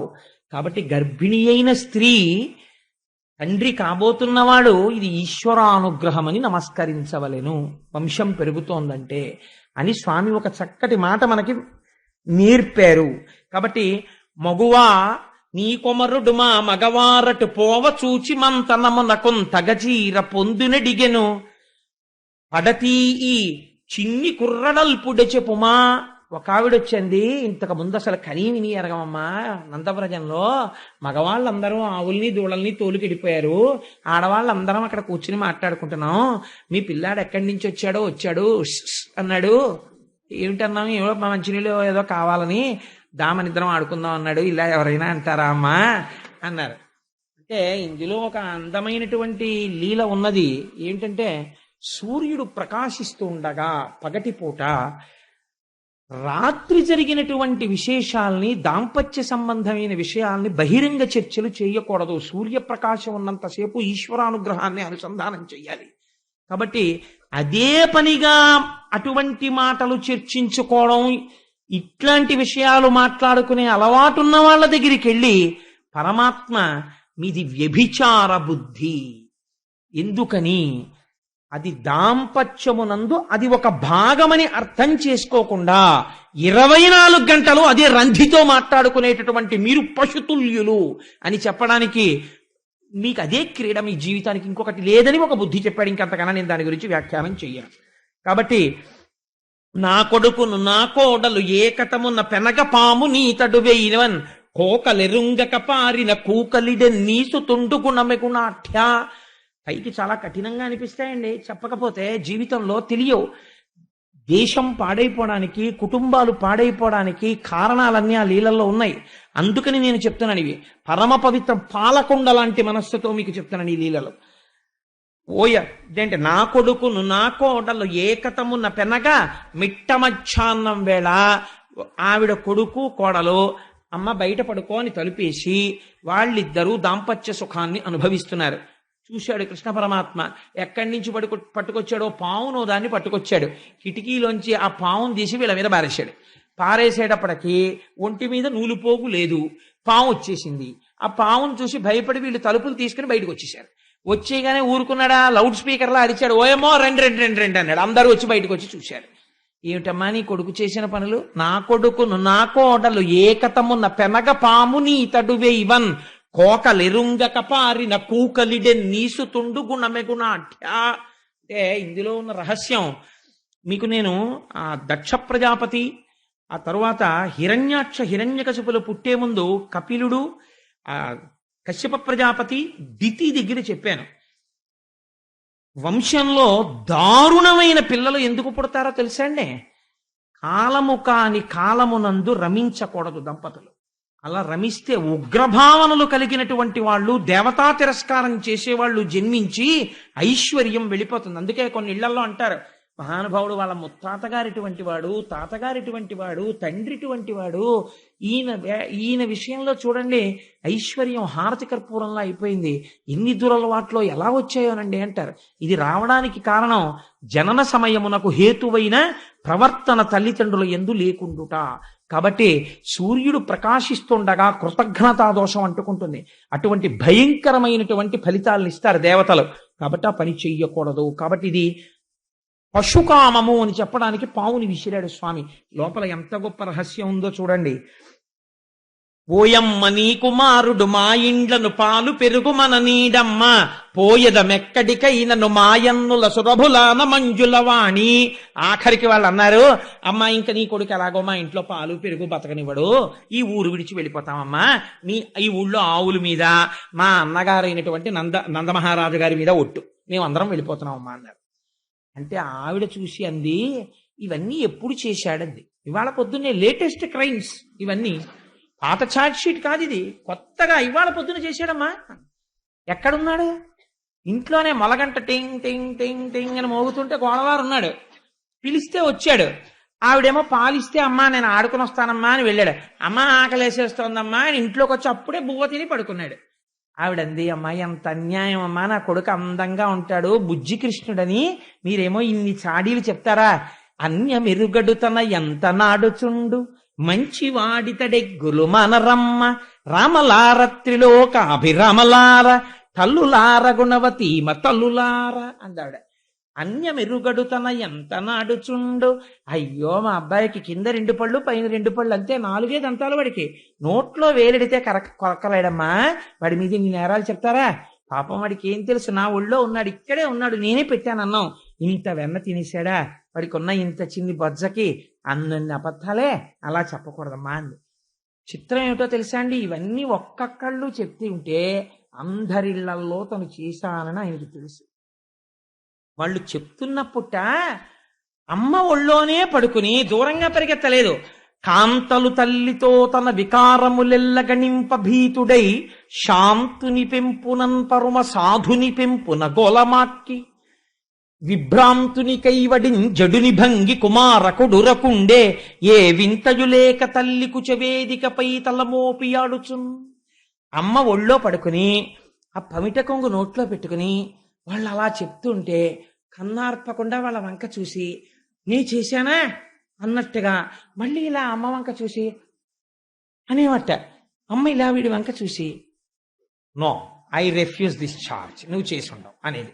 మళ్ళీ రెండో ఆవిడ చెప్తుంటే మళ్ళీ ఆవిడ వంక ఇలా చూసి కొట్టేస్తుందేమో అన్నట్టుగా అమ్మ అని ఇలా భయంగా చూసేవట. మళ్ళీ అమ్మ ఏం పర్వాలేదని ఇలా నిమిరితే మళ్ళీ పడుకునేవట. ఇలా కాంతలు తల్లితో తన వికారములెల్లగణింప భీతుడై ఎంతో భయపడిపోయిన వాళ్ళ సాధుని సొంపునన్ చాలా అమాయకుళ్ళ ఏ తప్పు చెయ్యని వాళ్ళ జడుని భంగి, అసలు చెప్తే తప్ప ఇలాంటి అల్లరి ఉంటుందా ప్రపంచంలో? అసలు అలా వెన్న దొంగతనం చేస్తారా? అలా ఆడవాళ్ళతో మాట్లాడతారా? అలా కూడా మాట్లాడతారా అన్నట్టుగా చూసేవట. జడుని భంగి కుమారకుడు రకుండే. ఎక్కడ? ఏ వింతయులేక తల్లి కుచవేదికపై తలమోపి ఆడుచున్. అమ్మ కొగ్గుతో ఆడుకుంటూ అలా చూస్తుంటే అమ్మ పొంగిపోయి వాడి బుర్ర పట్టుకుని ముద్దులు ఎట్టేసుకుని ఆ చిన్ని కృష్ణుడిని, మా అబ్బాయి అలాంటి వాడేమి కాదు, పండు అవతలకండి. చూసారా ఎలా గెలిచేశానో మా అమ్మ ఒళ్ళో పడుకుని అని ఓ దొంగ నవ్వు నవ్వేడు వాళ్ళ వంక చూసి. వాళ్ళు అన్నారు, అవును ఇప్పుడు ఎందుకు తెలుస్తుందిలే, ఇన్ని ఇళ్లలో జరిగింది నీ ఇంట్లో జరగదేమిటి? జరుగుతుంది. అప్పుడు మేమందరం స్టేడియంలో కూర్చుంటాం, నీ ఇంట్లో జరిగినప్పుడు నువ్వేం చేస్తావో మేము చూస్తాం. అదేమిటో రేపు చూద్దురు గాని దాన్ని ఉలూకల బంధనం అంటారు. మహాశివరాత్రికి కృష్ణుడికి తేడా లేదన్నప్పుడు నేను భాగవతాన్ని పక్కనెందుకు పెట్టాలి? జ్యోతిర్లింగం గురించి చెప్పి రేపు ఉలూకల బంధనం చెప్తాను. ఉలూకల బంధనానికి ఉన్న గొప్పతనం ఏమిటో తెలుసా అండి? జీవితాల్లో సంజసించేసిన వాళ్ళు కూడా ఉలూకల బంధన వృత్తాంతాన్ని చెప్పించుకుంటారు, ఉలూకల బంధనాన్ని పారాయణ చేస్తారు. ఉలూకల బంధన వృత్తాంతం జీవితంలో ఒక్కసారి వింటే కొన్ని కోట్ల జన్మలలో చేసిన కర్మపాశములను తెంచుతాడు ఈశ్వరుడు. అద్భుతమైన లీల. రేపు ఈ నేరాలు చెప్పిన వాళ్ళందరూ స్టేడియంలో ఉంటారు, యశోద కృష్ణుణ్ణి పట్టుకోవాలి. ఏమి లీలో రేపు ఆ ఉలూకల బంధనం చెప్పుకుని మనం అందరం పరవశించిపోదాం. ఇవాళ స్వామిని సంతోషంగా ఒక్కసారి అందరం 11 మాటలు పిలిచి బయలుదేరదాం. దురిత నివారణ గోవింద, వజ్రమకుటధర గోవింద, పక్షివాహన గోవింద, పాప వినాశక గోవింద, పాహి మురారే గోవింద. ఇవాళ లక్ష్మీదేవి అంటుంది, మీ లీలలే స్వామి ఎలా చెప్పుకుంటున్నారో చూడండి అని. తరించిపోయారే నా గురించి చెప్పుకునే. మనస్సులకు పట్టుకున్నాడు కదా ఏదో రకంగా కృష్ణుడు, చాలు అలా తీసేశాను వాళ్ళ పాపాలంటాడు స్వామి. నందనందన గోవింద, నవనీత చోర గోవింద, శిష్ట పరిపాలక గోవింద,